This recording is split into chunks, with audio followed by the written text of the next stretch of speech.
আসসালামু আলাইকুম, কেমন আছেন সবাই? আশা করব সবাই অনেক ভালো আছেন। আজকের এই নতুন এপিসোডে সবাইকে অনেক অনেক স্বাগতম। আজকে প্রথম আমি ভিডিও ইন্ট্রোতে আসলাম। তার বেশ কিছু কারণও আছে, সেগুলো পরে গুছিয়ে বলবো একদিন। আজকের গল্পটা কিন্তু খুবই স্পেশাল হতে চলেছে। তার আগে একটা কথা বলে রাখি, এখন থেকে গল্পগুলো কিন্তু আমার এই চ্যানেলে আপলোড হবে, তাকু ইসলামিক টিভিতে। কেউ যেন ভুল করেও তাকু ইসলামিক টিভি 2.0-তে যাবেন না। আমি খুব বেশি দেরি করবো না, সোজা চলে যাবো আমাদের আজকের গল্পে। গল্পটা একদম শেষ পর্যন্ত সবাই শুনবেন, আশা করি ভালো লাগবে। আসসালামু আলাইকুম বন্ধুরা, কেমন আছেন সবাই? আশা করি সবাই অনেক ভালো আছেন।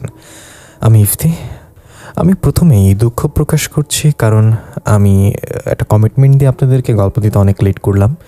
বাট এবার থেকে গল্পগুলো কন্টিনিউয়াসলি আপলোড হবে। আমাদের অনেকগুলো গল্পই রেডি বলা যায়। সো এই চ্যানেলে সবাই সাবস্ক্রাইব করে রাখবেন এবং সবাই ভিডিওটি শেয়ার করে দিবেন, যাতে করে যারা যারা আমাদের গল্পগুলো শোনেন তারাও যেন এই গল্পগুলো পেয়ে যায়। তো চলুন আমি শুরু করি। আপনাদের সেই পুরনো আকাশ আবার ফিরে এলো। জীবনটা আসলে বড় অদ্ভুত, তাই না? আজ থেকে 6 বছর আগে আমি যখন ওই বনের ধারে বসে কাঁদছিলাম, তখন কি একবারও ভেবেছিলাম যে আমার কপাল একটা পুরি জুটবে? লোকে বলে কপাল নাকি ফেরে, আমার তো পুরো কপালটাই পাল্টে গেছে। এখন আমি আর সেই চুনো পুটিয়া আকাশ নেই, এখন আমি এক রাজপুত্রের বাবা। বিশ্বাস হচ্ছে না তো? দাঁড়ান, আপনাদের শোনাই সেই অভাবনীয় কাহিনী। সকালবেলা সূর্যের আলোটা ঠিক আমার নাকের ওপরে এসে পড়েছে। আমি আড়মোড়া ভেঙে উঠতে যাব, তখনই নাকে একটা মিষ্টি গন্ধ পেলাম। মাপসুরা রান্নাঘরে নেই, নিশ্চয়ই পাশের ঘরে তানিমকে ডাকছে। আমি চোখ বন্ধ করেই হাতটা বাড়ালাম বালিশের পাশে থাকা মোবাইলটা নেওয়ার জন্য, কিন্তু এই কি, মোবাইলটা তো নেই। আমি চোখ খুলে দেখি মোবাইলটা মাঝ আকাশে ভাসছে। আর শুধু মোবাইল না, আমার চশমা, পানির গ্লাস, এমনকি আমার লুঙ্গিটাও হ্যামারস্টোনের মতো বাতাসের উপরে ঝুলে আছে। আমি চিৎকার করে উঠলাম, ওরে বাবারে, ঘরে কি জিন ঢুকলো নাকি? মাপসুরা, মাপসুরা কই তুমি? রান্নাঘর থেকে মাপসুরা দৌড়ে এলো। সে একই রূপ, একই মায়াবী চোখ। 6 বছরে 1 ফোঁটা বয়স বাড়েনি ওর। পরীদের বোধ হয় বয়স বাড়ে না। ও এসেই মুচকে হাসলো। ওগো, এত চিল্লাপাল্লা করছো কেন? ওটা জিন না, ওটা তোমার ছেলের কীর্তি। আমি অবাক হয়ে দেখলাম আমার 6 বছরের ছেলে তানিম দরজার আড়ালে দাঁড়িয়ে খিলখিল করে হাসছে। ওর ছোট্ট একটা আঙ্গুল ওপরের দিকে তোলা। ও আঙ্গুলটা যেদিকে ঘোরাচ্ছে, আমার মোবাইল আর গ্লাস সেদিকে নাচছে। হ্যাঁ হ্যাঁ মাপসুরা, তুমি কি আমার পোলারে জাদুকর বানাই ফেললা নাকি? আরে তানিম, ওরে বাপ, ওটা নিচে না মা, ওটা আমার 17,000 টাকার স্মার্টফোন, পড়ে গেলে তোর বাপের কলিজা ফেটে যাবে। বাবা বাবা, দেখো, আমি আজ স্কুলে যাব না, আমি আজ উড়ব। বলেই তানিম 2 হাত পাখির মতো মেলল, আর মুহূর্তের মধ্যে ও মেঝে থেকে 3 ফুট ওপরে উঠে গেল। আমি তো ভয়ে দৌড়ে গিয়ে ওর পা ধরে নিচে নামালাম। না না না না মাপসা, আমি তোমাকে আগেই বলেছিলাম এই ছেলেকে একটু মানসিক কায়দাটা শেখাও। ও তো এখন রাস্তাঘাটে মানুষের সামনে ডানা মেলে দেবে, তখন লোকে আমাদের ভাববে ডাইনি এসব ভাববে, দেখবা। মাপসুরা ধীর পায়ে আমার কাছে এলো, আমার কাঁধে হাত রাখলো। ওর হাতের সে স্পর্শ, উফ, সারা শরীরের ক্লান্তি যেন নিমিষেই শেষ হয়ে যায়। ওগো, তুমি ভয় পাচ্ছ কেন? ও তো আমাদের ভালোবাসার চিহ্ন। ওর শরীরে আমার রক্ত আছে, একটু আধটু তো জাদু থাকবেই। আর শোনো, আজ কিন্তু তোমাকে তাড়াতাড়ি বাসায় ফিরতে হবে। আমি বললাম, কেন গো, আজকে বিশেষ কিছু? আবার কি ডাল ভাত আর ইলিশ মাছের আয়োজন করবে? মাপসুরা মুখটা হঠাৎ ম্লান হয়ে গেল। ও জানলার বাইরে আকাশের দিকে তাকালো। ওই স্বচ্ছ নীল আকাশে আমি এক মুহূর্তের জন্য একটা লালচে আভা দেখলাম। জানি না আকাশ, মনের ভেতরটা কেমন জানি কেউ ডাকছে। কাল রাত থেকে আমার ডান চোখটা কাঁপছে। আমার কেন জানি মনে হচ্ছে পরিলোক থেকে কেউ আমাদের দেখছে। আমার বাবা, ওনার শরীরটা কি ভালো আছে? আমি ওকে জড়িয়ে ধরলাম। আরে দূর পাগলি, ওসব কিছুই না। তোমার বাবা পরিলোকের রাজা, ওনাকে মারার সাধ্য কার? তুমি বরং তানিমের জন্য নাস্তা বানাও, আমি বাজারে গিয়ে ওর জন্য কিছু কমিক্স বই নিয়ে আসি। আজ আমরা বাইরে কোথাও ঘুরতে যাব। কিন্তু আমি জানতাম না সেই সকালটাই ছিল আমাদের পৃথিবীর শেষ শান্ত সকাল। আমি যখন বাজারের ব্যাগটা হাতে নিয়ে ঘর থেকে বের হচ্ছিলাম, তখন হঠাৎ আমাদের সামনে বসে একটা বিশাল ঘূর্ণি বাতাস শুরু হলো। ধুলোবালিতে চারিদিকে অন্ধকার, বাতাসের ঝাপটায় আমি মাটিতে পড়ে গেলাম।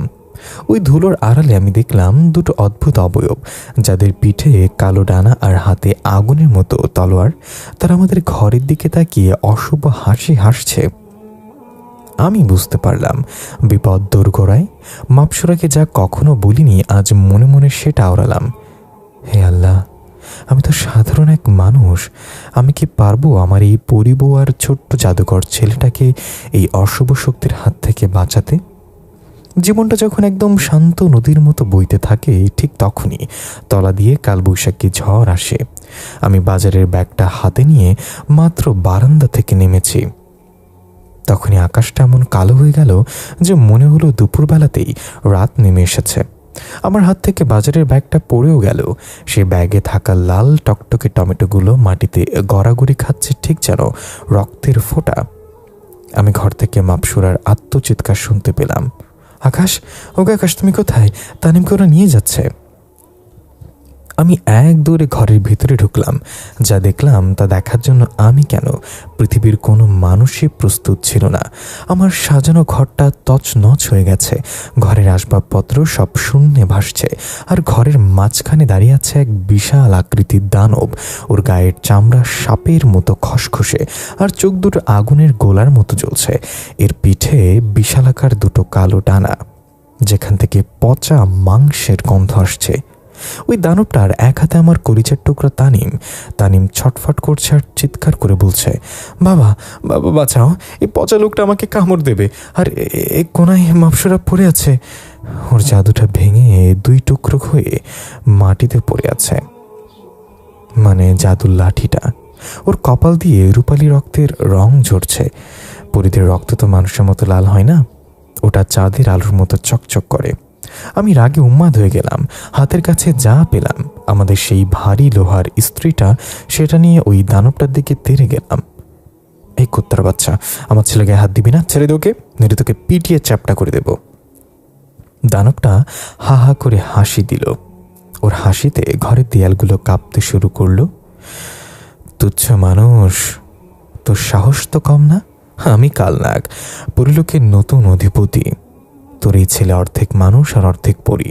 ওর ভেতরে যে অসীম ক্ষমতা আছে সেটা দিয়ে আমি সারা বিশ্ব শাসন করব, আর তোর এই সুন্দরী বউকে আমি দাসী বানিয়ে রাখবো। আমি বললাম, দাসী বানাবি? তোর সাহস তো কম না। তুই কি আয়নায় নিজের চেহারা দেখেছিস কখনো? তোর এই থ্যাবরা নাক আর পচা চামড়া নিয়ে আমার বউয়ের দাস হওয়ার যোগ্যতাও তোর নেই। ছাড় আমার ছেলেকে। আমি স্ত্রীটা ওর মাথা লক্ষ্য করে ছুঁড়ে মারলাম, কিন্তু এ কি, স্ত্রীটা ওর গায়ে লাগার আগেই বাতাসে ধুলো হয়ে উড়ে গেল। ও এক আঙ্গুলের ইশারায় আমাকে একটা ধাক্কা দিল। আমি ছিটকে গিয়ে আলমারির উপরে পড়লাম। পিঠের হাড়টা মনে হয় মট করে ভেঙে গেল। চোখের সামনে সব অন্ধকার হয়ে আসছিল। ঠিক তখনই মাপসুরা হামাগুড়ি দিয়ে আমার কাছে এলো। ও সে সুন্দর চেহারাটা এখন ব্যথায় নীল হয়ে গেছে। ও আমার গালে হাত দিয়ে কাঁপা কাঁপা গলায় বলল, ওগো তুমি পারবে না। ও সাধারণ কোনো জিন না, ও কুফরি জাদু শিখে এসেছে। ও আমাদের রাজ্য দখল করেছে, আমার বাবাকে শৃঙ্খলিত করেছে। আকাশ, তুমি তানিমকে বাঁচাও। দানব কালনাগ তখন একটা কালো ধোয়া আর মেঘ তৈরি করলো। ও তানিমকে বগলে চেপে সেই মেঘের ভেতরে ঢুকতে শুরু করলো। বাবা, মা, আমাকে ছেড়ে দিও না, আমি ভয় পাচ্ছি। আমার বুকটা ফেটে যাচ্ছিল। এক বাবার সামনে তার সন্তানকে কেউ ছিনতাই করে নিয়ে যাচ্ছে, আর সেই বাবা মাটিতে পড়ে যন্ত্রণায় কাতরাচ্ছে। এর চেয়ে বড় কষ্ট আর পৃথিবীতে কিছু হতে পারে না। আমি দাঁতে দাঁত চেপে মাটি আঁকড়ে ধরলাম। মাপসুরা, কিছু একটা করো, আমার কলিজা ছেড়ে যাচ্ছে। তানিমকে নিয়ে যেতে দিও না। মাপসুরা তখন ওর ভাঙা জাদুদণ্ডটা হাতে নিল।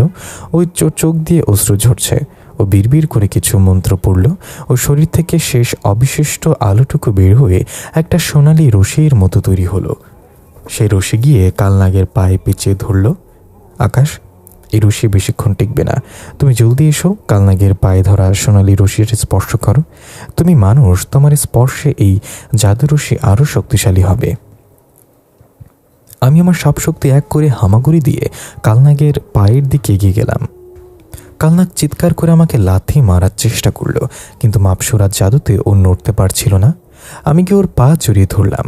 সাথে সাথেই এক তীব্র বৈদ্যুতিক শক আমার সারা শরীরে খেলে গেল।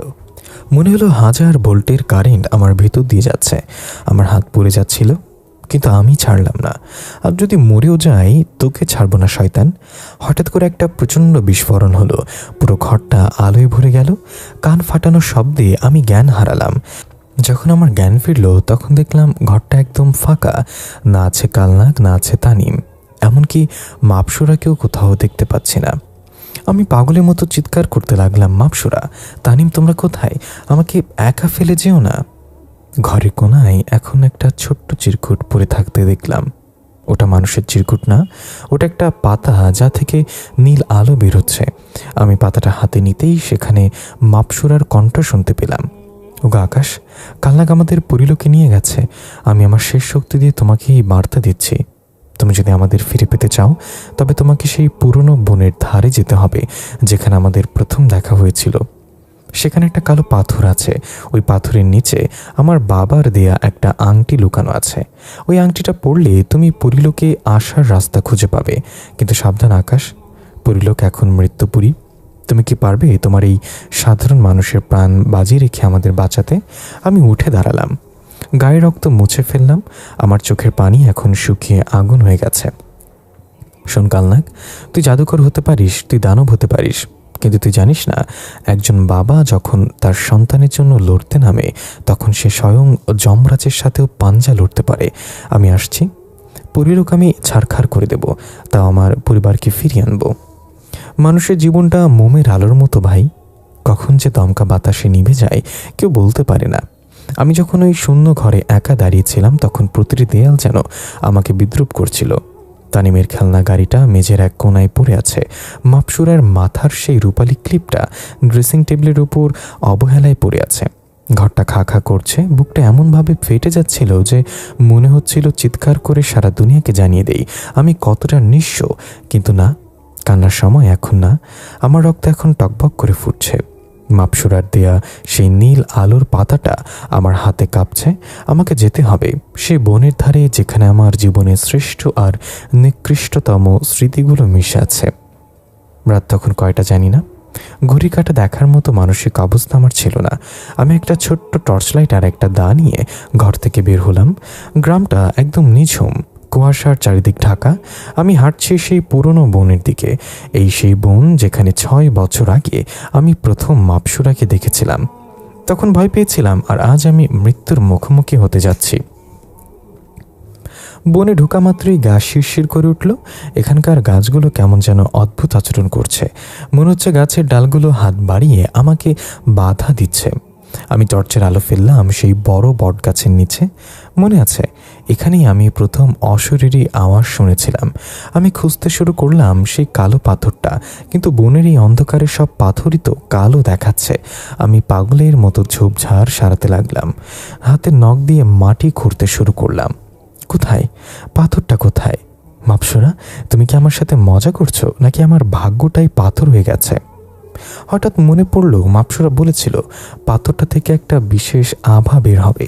আমি টর্চটা নিভিয়ে দিলাম, চারিদিকে ঘুটঘুটে অন্ধকার। ঠিক তখনই দেখলাম একটা ঝোপের আড়ালে মাটির নিচ থেকে মিটমিট করে একটা বেগুনি আলো বের হচ্ছে। আমি দৌড়ে সেখানে গেলাম। পাথরটা সরাতেই দেখলাম একটা কাঠের ছোট বাক্স। বাক্সটা খুলতেই সারা বন যেন আলোয় আলোকিত হয়ে গেল। ভেতরে একটা আংটি, ধবধবে সাদা হীরের মতো দেখতে, কিন্তু তার ভেতর দিয়ে আগুনের মতো লাল একটা স্রোত বয়ে যাচ্ছে। আংটিটা হাতে নিয়ে আমি একটু থমকে গেলাম। হায়রে কপাল, বিয়ের সময় মাপসুরাকে একটা সোনার আংটি দিতে পারি নাই, আর আজও আমাকে এমন একটা আংটি দিল যা দিয়ে পুরো পৃথিবী কেনা যাবে। কিন্তু আংটি আমি বেচবো কার কাছে? পরীদের গয়নার দোকান তো আর নিউ মার্কেটে নাই। আমি আংটিটা আঙ্গুলে পরলাম। পরার সাথে সাথে আমার মনে হলো সারা শরীরে হাজার হাজার পিঁপড়ে কামড়াচ্ছে। আমার শরীরটা হালকা হতে শুরু করলো। আমি বুঝতে পারলাম আমি আর পৃথিবীতে নেই। চোখ খুলতে আমি যা দেখলাম তাতে আমার কলিজা শুকিয়ে গেল। এটাকে কি পরিলোক বলে? সিজন 1-এ মাপসুরা বর্ণনা করেছিল পরিলোক মানে ফুলের বাগান, আলোর ঝর্ণা, কিন্তু আমার সামনে যা দেখছি তা তো নরকের চেয়েও ভয়াবহ। আকাশের রং টকটকে লাল, মেঘগুলো কালো ধোঁয়ার মতো উঠছে। গাছপালা সব শুকিয়ে কঙ্কাল হয়ে গেছে, আর মাটির বুক চিরে ফুটেছে রক্তমুখী ফুল। এই ফুলগুলো মানুষের মতো মুখ হা করে আছে, যেন রক্তপানের অপেক্ষায়। একটু দূরেই একটা বিশাল ফটক, সেই ফটকের সামনে দাঁড়িয়ে আছে 2 জঘন্য আকৃতির রক্ষী। ওদের গায়ের চামড়া নেই, শুধু লাল মাংস দেখা যাচ্ছে, হাতে বিশাল কুড়াল। আমি একটা বড় পাথরের আড়ালে লুকালাম। আমার তো কোনো জাদু নেই, শুধু এই আংটিটা ছাড়া। হে আল্লাহ, এই আংটি দিয়ে কি হয় তা তো শিখিয়ে দিলে না।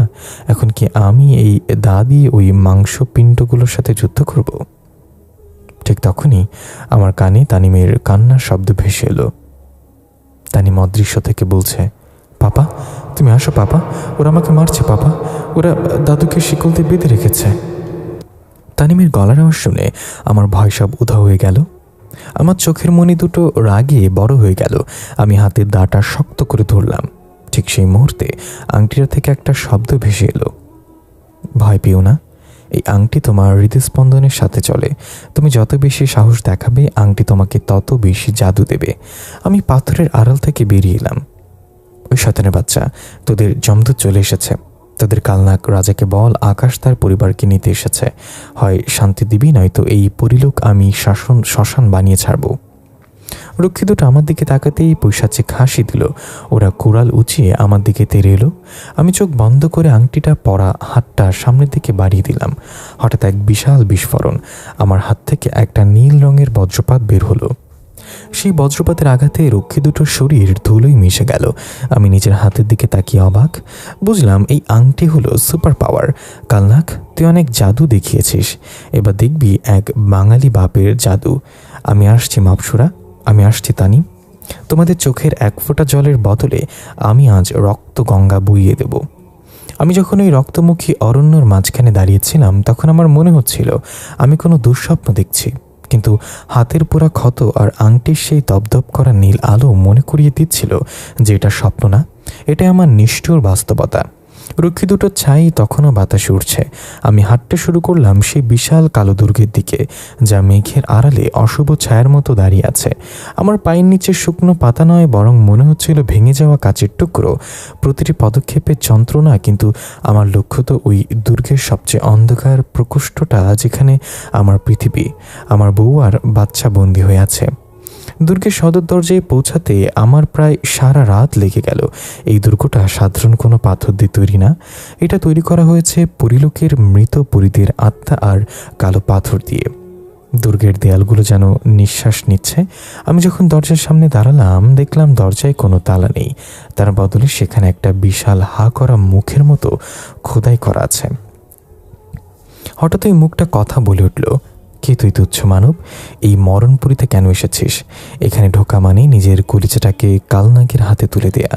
আমি আমার হাতের দা শক্ত করে ধরে বললাম, আমি আকাশ, আমি এখানে নিজের জান দিতে আসিনি, আমি এসেছি জান ফিরিয়ে নিতে। তুই দরজা খুলবি নাকি আংটির এক ঝটকায় তোর এই মুখটা ভেঙে গুঁড়ো করে দেব। দরজাটা এক বিকট শব্দে খুলে গেল। ভেতরে ঢুকতেই এক অদ্ভুত নীল ধোঁয়া আমাকে ঘিরে ধরল। এই ধোঁয়া সাধারণ না, এটা হলো মায়াজাল। চোখের সামনে আমি দেখতে লাগলাম আমার মা বাবাকে, যারা অনেক বছর আগে মারা গেছেন। তারা আমাকে ডাকছে, আকাশ ফিরে আয় বাবা, এখানে যমদূত বাস করে। পরক্ষণে দেখলাম মাপসুরাকে, ও যেন রাজপ্রাসাদের বাগানে বসে হাসছে, তানিমোর কোলে খেলা করছে। মনটা এক মুহূর্তের জন্য দুর্বল হয়ে গেল। মনে হলো সব যুদ্ধ ছেড়ে আমি ওই সুখে জীবনে ফিরে যাই। কিন্তু পরক্ষণে আমার টনক নড়ল, আংটিটা আমার আঙ্গুল গরম হয়ে উঠল। আমি বুঝলাম এটা মাপসুরা আর কালনাগের চাল। আমি চিৎকার করে বললাম, মিথ্যা, সব মিথ্যা। আমার মাপসুরা এখনও রাজপ্রাসাদে নেই, ও বন্দি, আর আমার মা বাবা তো জান্নাতে আছেন। তারা এই শয়তানের রাজ্যে থাকতে পারেন না। তোদের এই মায়াজাল আমাকে আটকাতে পারবে না। আমি আংটি পরা হাতটা দিয়ে বাতাসকে আঘাত করলাম। সাথে সাথে সেই মায়াবী ধোঁয়া ছিঁড়ে গিয়ে চারিদিকে পরিষ্কার হয়ে গেল। আমি দেখলাম আমি এক বিশাল সিঁড়ির সামনে দাঁড়িয়ে আছি, যা নিচের দিকে নেমে গেছে। যত নিচে নামছি ততই কান্নার শব্দ জোরালো হচ্ছে। অবশেষে আমি পৌঁছালাম সেই প্রকোষ্ঠে। লোহার গার্ডের পেছনে মেঝেতে বসে আছে কেউ একজন। ওই তো আমার মাপসুরা। কিন্তু কি চেহারা হয়েছে ওর! গায়ের সুউজ্জ্বল আভা একদম বিলীন হয়ে গেছে। ধুলো মাখা কাপড়, আলুথালু চুল, ওর হাত পা জাদু করে শিকল দিয়ে বাঁধা, যা থেকে সারাক্ষণ বৈদ্যুতিক স্পার্ক হচ্ছে। আমি শিকের কাছে গিয়ে আর্তনাদ করে উঠলাম, মাপসুরা আমি এসেছি, তাকাও আমার দিকে। মাপসুরা ধীরে ধীরে মাথা তুলল। ওর চোখে এখন আর জল নেই, শুধু শূন্যতা। আমাকে দেখেও বিশ্বাসই করতে পারছে না। ও হামাগুড়ি দিয়ে শিকের কাছে এলো। আকাশ, তুমি? না, তুমি এখানে কেন এলে? ওরা তোমাকে মেরে ফেলবে। তুমি জানো না কালনা কতটা ভয়ঙ্কর হয়েছে। ও তানিমের সব জাদু শুষে নিয়ে নিজেকে অমর করার চেষ্টা করছে। চুপ করো মাপসুরা, আমি মরে গেলে কি তুমি একা থাকতে পারো? তানিম কোথায়? আমার ছেলেটা কোথায়? মাপসুরা হু হু করে কেঁদে ফেলে বলল, ওকে উপরের ওই কালো টাওয়ারে নিয়ে গিয়েছে। আজ পূর্ণিমা রাত, আজ মাঝরাতে কালনাগ একটা যজ্ঞ করবে। তানিমের বুক চিরে ওর পুরীর রক্ত আর মানুষের হৃৎপিণ্ড এক করবে। তাহলে কালনাগ হবে অজেয়। তুমি চলে যাও আকাশ, তুমি পারবে না। আমি শিকের ওপর লাথি মারলাম। আমার চোখে তখন রক্তের নেশা। শোনো মাপসুরা, আমি ছোটবেলা থেকে অভাবের সাথে যুদ্ধ করেছি, মানুষের অবহেলার সাথে যুদ্ধ করেছি, আর আজ যুদ্ধ করবো আমার নিজের কলিজার জন্য। এই শিকল তুমি দেখছো জাদুর তৈরি, কিন্তু আমি দেখছি এটা শুধুই একটা বাধা। আংটি দিয়ে নয়, আজ আমি আমার হাতের এই দা দিয়ে প্রমাণ করব মানুষের জেদ জাদুর চেয়ে বড়। আমি আংটির শক্তি আর নিজের গায়ের সব জোর লাগিয়ে ওই জাদুকরি শিকলটা ধরলাম। আমার হাত পুরো ধোয়া বেরোচ্ছে। মাপসুরা চিৎকার করছে, ছেড়ে দাও আকাশ, তুমি পুরো ছাই হয়ে যাবে। কিন্তু আমি ছাড়লাম না। আমার ভেতরে তখন কাজ করছে এক অদীম আগ্রহ। হঠাৎ আংটি থেকে একটা লাল রঙের তরল আগুনের মতো জ্যোতি বের হয়ে শিকলটার উপরে পড়ল। শিকলটা মাখনের মতো গলে গেল। আমি ভেতরে ঢুকে মাপসুরাকে জড়িয়ে ধরলাম। আমি ওর চোখের জল মুছে দিয়ে বললাম, বউ একটু শক্ত হও। বাঙালির বউ কি এত সহজে কাঁদে? অনেক তো জাদু দেখিয়েছ, এবার একটু তোমার এই স্বামীর বীরত্ব দেখো। চলো, আজ ওই কালনাগের মাথাটা দিয়ে ফুটবল খেলবো আমরা। ঠিক সেই সময় পুরো দুর্গটা কেঁপে উঠল। এক গম্ভীর কণ্ঠস্বর চারিদিকে প্রতিধ্বনিত হচ্ছে, আকাশ, তুই তো দেখছিস 7 সমুদ্র 13 নদী পার হয়ে জমের দুয়ারে চলে এসেছিস। আয় উপরে আয়, তো ছেলের শেষ চিৎকারটাও শুনে যা। আমি তাকালাম উপরের দিকে। সিঁড়ি দিয়ে শত শত কালো ডানাওয়ালা রাক্ষসে জিন নেমে এসেছে, তাদের হাতে বিষাক্ত তীর। মাপসুরা আমার পেছনে থাকো, আর যদি জমরাও সামনে আসে তাকেও আমি ফিরে যেতে বলবো। আজ আমি আমার পরিবার নিয়ে পৃথিবীতে ফিরব, নয়তো পরিলোকের মাটিতে আমার নাম রক্ত দিয়ে লিখে দিয়ে যাব। লড়াই শুরু। মানুষের জীবনে এমন কিছু মুহূর্ত আসে যখন মৃত্যুটাও খুব তুচ্ছ মনে হয়। আমি যখন মাপসুরাকে ওই অন্ধকার গহ্বর থেকে মুক্ত করলাম, তখন আমার হাতে কোনো জাদুদণ্ড ছিল না, ছিল না কোনো দৈব শক্তি, ছিল শুধু এক বুক সাহস আর আমার ছেলের জন্য এক বাবার হাহাকার। দুর্গটা তখন কাঁপছিল। ওপর থেকে কালনাগের সেই পৈশাচিক অট্টহাসি আমার কানে তপ্ত সীসার মতো বাজছিল। মাপসুরা ভয় আমার হাত আঁকড়ে ধরেছিল। ওর হাতের কাঁপুনি আমি অনুভব করতে পারছিলাম। কিন্তু আমি জানি, আজ যদি আমি ভেঙে পড়ি তবে এই মহাবিশ্বের কোনো জাদু আমাকে এক করতে পারবে না আমাদের। আমি তাকালাম উপরের সেই রক্তিম সিঁড়ির দিকে, যা চলে গেছে মেঘের আড়ালে লুকানো ওই কালো টাওয়ারের মাথায়। কালনাগ যেখানে সেখানে আমার কলিজার টুকরাটাকে নিয়ে যজ্ঞ শুরু করেছে। আমরা সিঁড়ি দিয়ে উপরে উঠছি, এক একটা ধাপ যেন এক একটা মাইল। হঠাৎ আমাদের সামনে এসে দাঁড়ালো কালনাগের বিশেষ সেনাদল, ছায়াপরী। এদের কোনো শরীর নেই, শুধু কালো ধোয়ার অবয়ব আর হাতে বিষাক্ত নীল তলোয়ার। ওরা যখন আক্রমণ করলো, বাতাস যেন বিষিয়ে উঠল। মাপসুরা চিৎকার করে বলল, আকাশ, সরে দাঁড়াও, এদের ছোঁয়া লাগলে তোমার শরীরে পাথর হয়ে যাবে। আমি আংটিটা পরে হাতটা ঘুষি পাকিয়ে ধরলাম। আমার হাতের আংটিটা তখন আর সাদা নেই, ওটা টকটকে লাল হয়ে গেছে। আমার ভিতরে রাগ আংটিটাকে আগুনের মতো উত্তপ্ত করে তুলেছে। আমি একটা চিৎকার দিয়ে আংটিটা থেকে একটা আলো রেখা সেনার দলটার দিকে ছুঁড়ে মারলাম। সাথে সাথে একটা বিস্ফোরণ হলো। ছায়াপরিগুলো চিৎকার করে ধোয়ার মতো মিলিয়ে গেল। আমি হাঁপাতে হাঁপাতে বললাম, কিরে শয়তানের বাচ্চা, ধোয়া হয়ে এসেছিস, যা এবার রান্নাঘরের ধোয়া হয়ে মিলিয়ে যা। এই আকাশ কাটকানোর মতো তলোয়ার এখনও তোদের কামারশালায় তৈরি হয় নাই। মাপসুরা অবাক হয়ে আমার দিকে তাকালো। মাপসুরা বলল, ওগো, তুমি এত শক্তি কোথায় পাচ্ছ? এই আংটিটা তো সাধারণ মানুষের শরীরে রক্ত শুষে নেয়। আরে বউ, তুমি জানো না, বাঙালি ভাতের বদলে যখন জিদার রাগ গিলে খায়, তখন তার চেয়ে বড় জাদুকর আর কেউ হয় না। চলো, এই কালনাগির চিবুক আজ খুলে নিয়ে আসবো। এদিকে অবশেষে আমরা পৌঁছালাম টাওয়ারের একেবারে চূড়ায়। সেখানকার দৃশ্য দেখে আমার মাথার চুল খাড়া হয়ে গেল।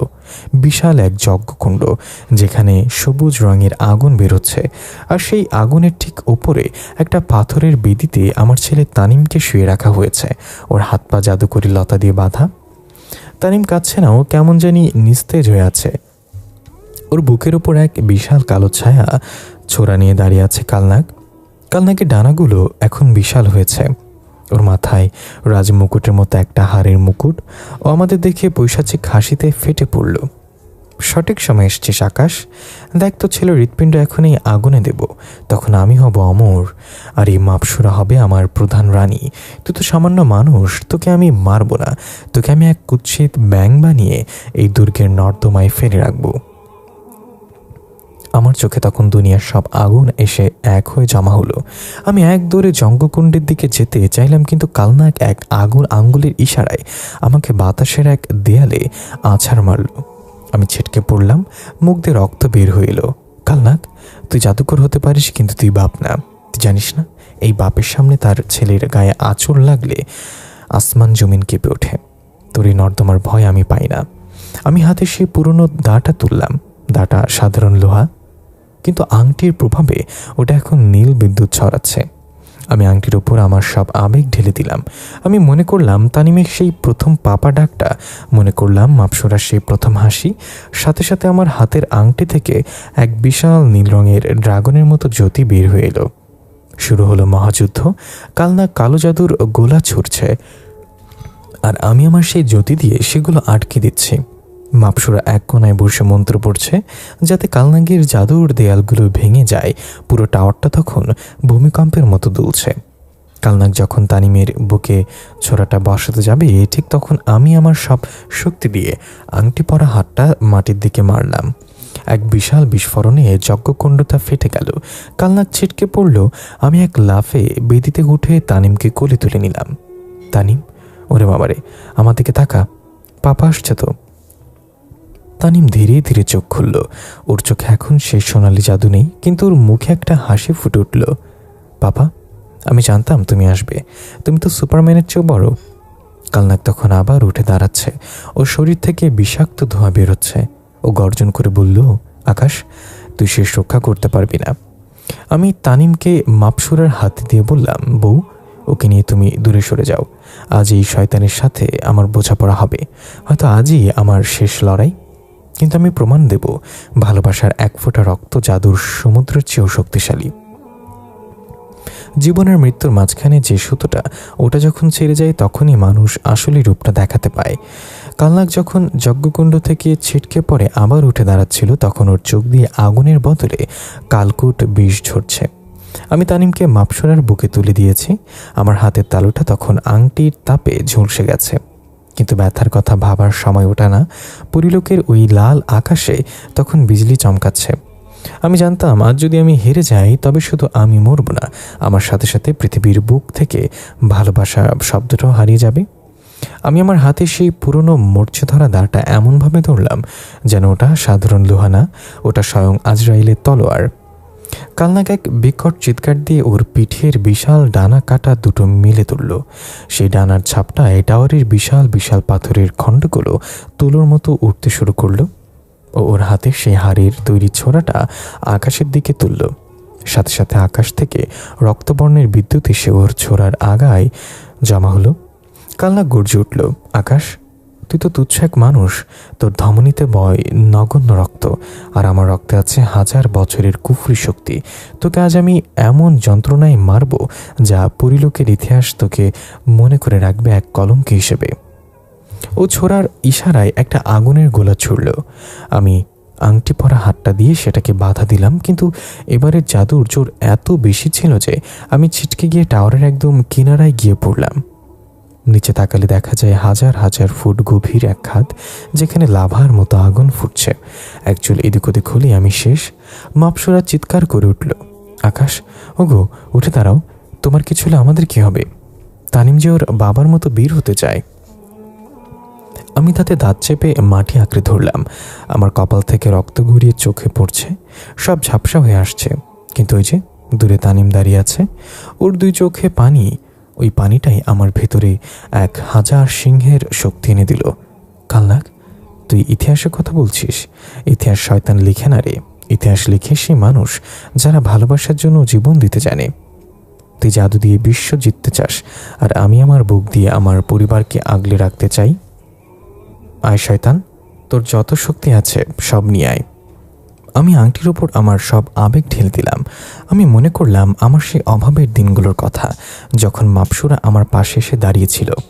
আমি মনে করলাম সেই দিনটার কথা যখন তানিম প্রথম বাবা বলে আমাকে জড়িয়ে ধরেছিল। আমার ভেতরে সব ভালোবাসা যখন আংটির মাধ্যমে প্রবাহিত হলো, হঠাৎ আংটিটা এক বিশাল সাদা আলোয় ফেটে পড়ল। আকাশ মাহমুদের কণ্ঠ যেন কেঁপে উঠল। বন্ধুরা, বিশ্বাস করবেন না জানি না, আমার হাতের সেই লোহার দাঁটা মুহূর্তের মধ্যে একটা বিশালাকার হীরের তলোয়ারে পরিণত হলো। ওটা থেকে এমন জ্যোতি বেরোচ্ছিল যা কালনাগের চোখ ধাঁধিয়ে গেল। শুরু হলো সেই মরণপণ লড়াই। কালনাগ আকাশ থেকে আক্রমণ করছে, আর আমি নিচে থেকে বাঘের মতো লাফ দিয়ে ওকে আঘাত করছি।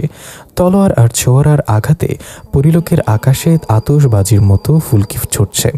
মাপসুরা এক কোনায় বসে ওর ভাঙা জাদুদণ্ডটা দিয়ে এক শক্তিশালী নিরাপত্তা বলয় তৈরি করেছে, যাতে তানিমের কোনো ক্ষতি না হয়। লড়তে লড়তে কালনাগ হাঁপিয়ে উঠল, ওর জাদুর শক্তি ফুরিয়ে আসছে। আমি এক সুযোগ ওর ডানে হাতেরটা তলোয়ার দিয়ে আঘাত করলাম। ওর হাড়ের ছোড়াটা হাত থেকে পড়ে গেল। ও ভয়ে পিছিয়ে যেতে লাগলো। কি হলো কালনাগ, পালাচ্ছিস কেন? তুই না বললে আমি তুচ্ছ মানুষ? দেখ, এক তুচ্ছ মানুষের তলোয়ার নিচে তোর মতো দানবাজ হাঁটু গেড়ে বসেছে। কালনাগ তখন ওর শেষ চাল চালল। ওর শরীরের সব কালো ধোয়া এক এক করে বিশাল দানবীয় সাপের রূপ নিল। ও আমাকে গিলে ফেলার জন্য মুখ হাঁ করল। সে মুখ থেকে পচা গন্ধ আর বিষাক্ত বাতাস বেরোচ্ছে। আমি ভয় পেলাম না। আমি আমার তলোয়ারটা দুই হাতে শক্ত করে ধরে এক দৌড়ে ওই সাপের মুখের ভেতরে ঢুকে গেলাম। মাপসুরা তানিম আর্তনাদ করে উঠল। আমি জানতাম এই সাপের হৃৎপিণ্ডটা কোথায়। আমি ভেতরে সেই বিষাক্ত অন্ধকারের মাঝে তলোয়ার দিয়ে এক বিশাল কোপ মারলাম। সাথে সাথে এক কান ফাটানো শব্দে পুরো টাওয়ারটা ফেটে চৌচির হয়ে গেল। কালনাগের শরীরটা হাজার হাজার কালো ধোঁয়ার টুকরো হয়ে বাতাসে মিলিয়ে গেল। পরিলোকের সেই লাল আকাশ হঠাৎ করে নীল হতে শুরু করলো। রক্তমুখে ফুলগুলো ঝরে গিয়ে সাদা গোলাপ ফুটতে শুরু করলো। আমি ধুলো আর ধোয়ার মাঝখান থেকে টলতে টলতে বেরিয়ে এলাম। আমার শরীর রক্তাক্ত, জামা কাপড় ছিঁড়ে গেছে, কিন্তু আমার মুখে এক বিজয়ী হাসি। মাপসুরা আর তানিম দৌড়ে এসে আমাকে জড়িয়ে ধরল। পাপা, তুমি তো জাদুকরকেও হারিয়ে দিলে, তুমি আমার সুপার হিরো। আমি জানতাম আকাশ, ভালোবাসা কখনো হারে না। তুমি আজ শুধু আমাদের বাঁচাওনি, তুমি পুরো পরিলোককে এক পিশাচের হাত থেকে রক্ষা করেছ। যুদ্ধের ময়দানটা এখন শান্ত, কিন্তু লড়াই কি শেষ হবে? না, কালনাগ শেষ হয়েছে ঠিকই, কিন্তু পরিলোকের রাজা মাপসুরার বাবা এখনো বন্দী। আর এই আংটিটা যুদ্ধের পর এটা কেন জানি রক্তবর্ণ হয়ে আছে। বিপদ কি এখনো কাটেনি? আমি যখন রাজপ্রাসাদের প্রধান ফটকের দিকে তাকালাম, দেখলাম সেখান থেকে এক বৃদ্ধ জিন বেরিয়ে আসছেন। তার পরনে ছেঁড়া কাপড়, চোখে পানি, আর কেউ নন, তিনি মাপসুরার বাবা। কিন্তু ওনার চোখের খুশির বদলে কেন জানি এক গভীর ভয় দেখতে পেলাম। তিনি বললেন, আকাশ, তুমি কালনাগকে মেরে ফেলেছ ঠিকই, কিন্তু ওর মৃত্যুর সাথে সাথে এক প্রাচীন অশুভ জাগ্রত হয়েছে। পরিলোক কি ধ্বংস হয়ে যাবে? আমি দীর্ঘ নিঃশ্বাস নিয়ে বললাম, বাবা, চিন্তা করবেন না। আকাশ একবার যখন ময়দানে নেমেছে, তখন অভিশাপ হোক আর শয়তান হোক, কাউকে ছেড়ে কথা বলবে না। যুদ্ধ শেষ হওয়ার পর যখন শরীরের অ্যাড্রেনালিনটা কমে আসে, তখন বোঝা যায় শরীরটা কত থেতলে গেছে। তো পটল তুলল, কিন্তু আমার কোমরের যে দফা রফা করে দিয়ে গেছে সেটা কি বুঝবে? রাজপ্রাসাদে সেই বিশাল আয়নার সামনে দাঁড়িয়ে নিজের চেহারাটা দেখছিলাম। ছেঁড়া জামা, কপালে ব্যান্ডেজ, মনে হচ্ছে কোনো এক হীরা অ্যাকশন সিনেমা করে অস্কার জিতে এসেছে। কিন্তু আয়নার পাশে যখন মায়াবী একজোড়া চোখ আর সেই চিরচেনা রূপালী আভা ভেসে উঠল, তখন সব ব্যথা যেন কর্পূরের মতো উড়ে গেল। পরিলোকে রাজপ্রাসাদের সেই বিশাল শয়নকক্ষ, চারিদিকে সাদা মকমলের পর্দা উঠছে। জানলার বাইরে জ্যোৎস্নার আলো নয়, বরং পরিলোকের সেই জাদুকরী নক্ষত্রের নীল আলো খেলা করছে। আমি বিছানায় হেলান দিয়ে বসে আছি, আর মাপসুরা এক বাটি জাদুকরী মলম নিয়ে আমার সামনে বসলো। ওর পরনে এখন আর সেই ধুলো মাখা কাপড় নেই। ও এখন পরিলোকের রাজকন্যা। গায়ের ড্রেসটা যেন মেঘের টুকরো দিয়ে তৈরি করা। ও আমার ক্ষতগুলোতে হাত ছোঁয়াতেই সারা শরীর শিরশির করে উঠল। উফ বউ, একটু আসতে। তুমি কি পরীর মলম লাগাচ্ছ নাকি? মরিচের গুঁড়া? শরীরটা তো জ্বলে যাচ্ছে। মাপসুরা মুচকে আমার দিকে তাকিয়ে বলল, ওগো, এত বড় যুদ্ধ জয় করলে, আর এখন এইটুকু মলমে ভয় পাচ্ছ? তুমি তো দেখছি আমার ছেলের চেয়েও বেশি আদুরে। মাপসুরা কোমর জড়িয়ে ধরে নিজের দিকে টেনে এনে বললাম, আদরে হব না কেন? এই যে 7 সমুদ্র 13 নদী পার করে তোমার জন্য প্রাণ বাজি রাখলাম, এর জন্য কি কোনো স্পেশাল পুরস্কার পাবো না রাজকন্যা? মাপসুরার মুখটা লজ্জায় লাল হয়ে রাঙা হয়ে গেল। ওর গালের সেই রূপালী আভাটা এখন হালকা গোলাপি হয়ে গেছে। ও আমার বুকের উপরে হাত রেখে বলল, তুমি যে বেঁচে আছো এটাই তো আমার জন্য সবচেয়ে বড় পুরস্কার। তুমি না থাকলে এই পরিলোক আমার কাছে মরুভূমি মনে হতো। আরে না, ওসব ইমোশনাল কথাবার্তা ছাড়ো। পুরস্কারটা একটু হট আর মজাদার হওয়া দরকার না? ধরো, একটা পরিবউ যদি তার সাধারণ জামাইকে একটু বেশি আদর করে। আমি আরও কাছে টেনে নিতেই ও খিলখিল করে হেসে উঠল। ছাড়ো আকাশ, কেউ দেখে ফেলবে। তানিম যদি চলে আসে? আরে তানিম তো ওর দাদুর সাথে জাদুর লাটিম ঘোরাচ্ছে। আজকে রাতটা শুধু আমার আর আমার এই পরিবইয়ের জন্য। আচ্ছা মাপসুরা, পরিদের কি চুমো খেলে শখ লাগে? মাপসুরা কিছু বলার আগেই আমি ওর ঠোঁটে হাত রাখলাম। সেই মুহূর্তটা ছিল জাদুর চেয়েও বেশি কিছু। এক তীব্র ভালো লাগা আমাদের ঘিরে ধরল, কিন্তু আমাদের এই রোমান্টিক পরিবেশ বাগড়া দিল এক ফানি আওয়াজ। হঠাৎ খাটের নিচ থেকে একটা শব্দ হলো, পাপা তোমরা কি কুস্তি খেলছো? আমিও খেলবো। আমি চমকে গিয়ে ছিটকে সরে দাঁড়ালাম। তাকে দেখি তানিম খাটের নিচ থেকে মাথা বের করে বড় বড় চোখে আমাদের দিকে দেখছে। ওরে আমার কপাল, তুই এখানে কি করিস? তুই না দাদুর কাছে ছিলি? দাদু তো ঘুমিয়ে গেছে। আমি ভাবলাম তোমরা বোধহয় কোনো নতুন জাদু প্র্যাকটিস করছো। পাপা মাকে ওভার জড়িয়ে ধরলে কি শেখাচ্ছ? আকাশ নিজের মাথায় চুলকাতে চুলকাতে বলল, হ্যাঁ বাবা, এটাকে বলে রোম্যান্স জাদু। এটা শেখার জন্য তোকে আরও 20 বছর অপেক্ষা করতে হবে। এখন জলদি ঘুমাতে যা, নইলে কালনাগের ছোট ভাই এসে তোকে শ্বশুরি দেবে। হাসি খুশি রাতটা হঠাৎ বিষণ্ণ হয়ে গেল। মাপসুরা জানলার পাশে গিয়ে দাঁড়ালো। ওর পিঠে সে সুন্দর দানা দুটো কেমন যেন নুয়ে পড়েছে। কি হয়েছে মাপসুরা? কালনাগ তো শেষ, এখন তো হাসার কথা। না আকাশ, আব্বাজান যা বললেন সেটা আমাকে ভাবিয়ে তুলছে।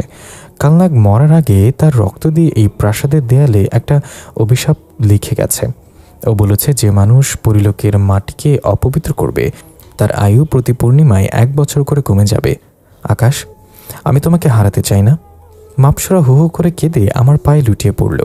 আমি স্তব্ধ হয়ে গেলাম। তার মানে আমি ওদের বাঁচাতে এসে নিজের মৃত্যুকে ত্বরান্বিত করেছি। আমি ওকে টেনে তুললাম। শোনো মাপসরা, আমি গ্রামের সাধারণ এক ছেলে। আমার আয়ু কতটুকু আমি জানি না, কিন্তু এই কয়েকদিন তোমার সাথে আর তানিমের সাথে যে সুখ আমি পেয়েছি সেটা 1000 বছরের আয়ুর চেয়েও দামি। কালনাগ অভিশাপ দিয়েছে। দেখ, এক বাঙালি বাপের ভালোবাসা কোনো অভিশাপের কাছে হার মানবে না। যদি আমার আয়ু কমেও যায়, তবে প্রতিটা সেকেন্ড আমি তোমাকে এমনভাবে ভালোবাসবো যে মৃত্যু আমাদের আলাদা করতে পারবে না। আমরা দুজন জানলার ধারে দাঁড়িয়ে পরিলোকের সেই রহস্যময় আকাশের দিকে তাকিয়ে রইলাম। হঠাৎ আকাশের এক কোণায় একটা বিশাল আকার কালো নক্ষত্র দেখা দিল। ওটা যেন আমাদের দিকে ধেয়ে আসছে। বন্ধুরা, রোম্যান্স তো হলো, কিন্তু জীবনটা বোধ হয় এত সহজ না। এই কালো নক্ষত্রটা কি, ওটা কি কালনাগের কোনো নতুন রূপ, নাকি পরিলোকের ধ্বংসের শুরু? আমি আকাশ মাহমুদ। আমার পরিবারকে বাঁচানোর জন্য আমি বিধাতার কাছে আয়ু ভিক্ষা করব না, বরং যমরাজের হাত থেকে আয়ু ছিনিয়ে নিয়ে আসব।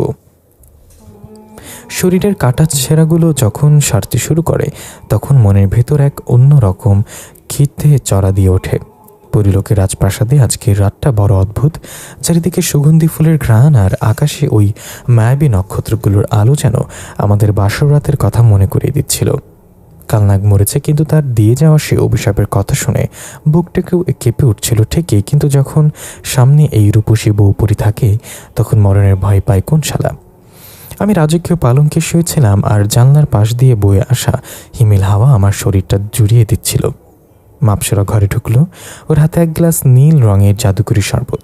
ওর পরনের সেই পাতলা রেশমি পোশাকটা শরীরের সাথে এমনভাবে লেপ্টে আছে যে আমার হৃদস্পন্দন এক মুহূর্তের জন্য থেমে গেল। ওর ডানা দুটো এখন গুটিয়ে রাখা। ওর শরীর থেকে বের হওয়া সেই রূপালী আভা পুরো ঘরটাকে একটা কামাতুর পরিবেশে ভরিয়ে দিয়েছে। ও আমার পাশে এসে বসলো। ওর চুলের সেই পাগল করা সুবাস আমার নাকে আসতে আমি ওকে ঝাপটে ধরলাম। উফ মাপসরা, তুমি কি চাও আমি আজকেই হার্ট অ্যাটাক করে মরি?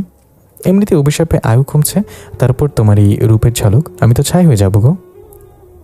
মাপসরা একটু লজ্জা পেয়ে আমার বুকের বোতামগুলো নিয়ে খেলতে শুরু করলো। ওর আঙ্গুলের স্পর্শে আমার সারা শরীরে যেন কারেন্ট খেলে গেল। ওগো, তুমি তো সবসময় এমন পাগল হয়ে থাকো। আমি কোথাও পালিয়ে যাচ্ছি? শরবতটা তো খেয়ে নাও, এটা তোমার গায়ের ব্যথা কমিয়ে দেবে। শরবত পরাবে বউ, আগে বলো তো, এই পরিলোকে কি মানুষ আর পরির প্রেম করা নিষেধ? কালনাগ তো বলেছিল এটা নাকি পাপ, কিন্তু আমার কাছে তো এটাই পাপটাই সবচেয়ে বড় পুণ্য মনে হচ্ছে। আমি ওর চিবুকটা ধরে মুখটা উপরে তুললাম। ওর ঠোঁট দুটো তখন আগুনের মতো লাল। আমি খুব ধীরে ওর কপালে একটা দীর্ঘ চুমু আঁকলাম। শোনো মাপসুরা, মানুষ মরে গেলে পচে যায়, আর পরীরা মরে গেলে নাকি তারা তারা হয়ে যায়। আমি চাই না তুমি তারা হও, আমি চাই তুমি আমার এই বুকের ভেতরে সারা জীবন একটা জ্বলন্ত অগ্নিগিরি হয়ে থাকো। মাপসুরা আমার গলায় হাত জড়িয়ে ধরল। ওর নিঃশ্বাস তখন আমার ঘাড়ে এসে লাগছে।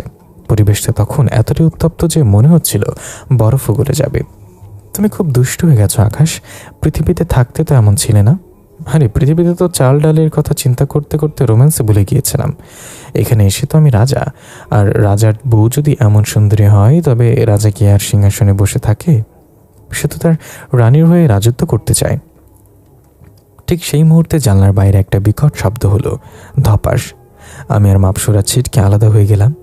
তাকে দেখলাম জানলার কার্নিশে পা আটকে ঝুলে আছে আমাদের সেনাপতি জিন বিচ্ছু।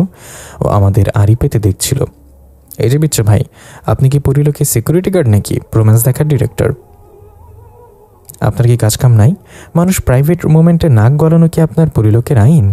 ক্ষমা করবেন মহারাজ। আকাশ, আমি আসলে দেখছিলাম আপনার শরীরের রক্তচাপ ঠিক আছে কিনা, কারণ কাল নাগের অভিশপ্ত শরীরের ভেতরে কাজ শুরু করেছে। রক্তচাপটা আপনি আরও বাড়িয়ে দিলেন। যান এখান থেকে, নইলে আংটি দিয়ে আপনার পাছা পরিয়ে দেব। বিচ্ছুজিনটা ডানা ঝাপটিয়ে পালিয়ে গেল। আমরা দুজন আবার হেসে আকুল। হাসি থামাতেই মাপসুরা আবার গম্ভীর হয়ে গেল। ও আমার হাতে তালুটা নিজের চোখের উপরে রাখল। আকাশ, একটা সত্যি কথা বলবে? তুমি কি সত্যি ভয় পাচ্ছ না? কাল নাকি সেই নীল অভিশাপ তোমার শরীরে নীল দাগ কাটতে শুরু করেছে। দেখো, তোমার কবজিতে একটা নীল রেখা দেখা যাচ্ছে। আমি আমার হাতের দিকে তাকালাম। সত্যি একটা চিকন নীল দাগ আমার শিরার উপর দিয়ে বয়ে যাচ্ছে। ওটা যেন একটা মরণ ঘড়ি, যা টিকটিক করে বলছে আমার সময় ফুরিয়ে আসছে।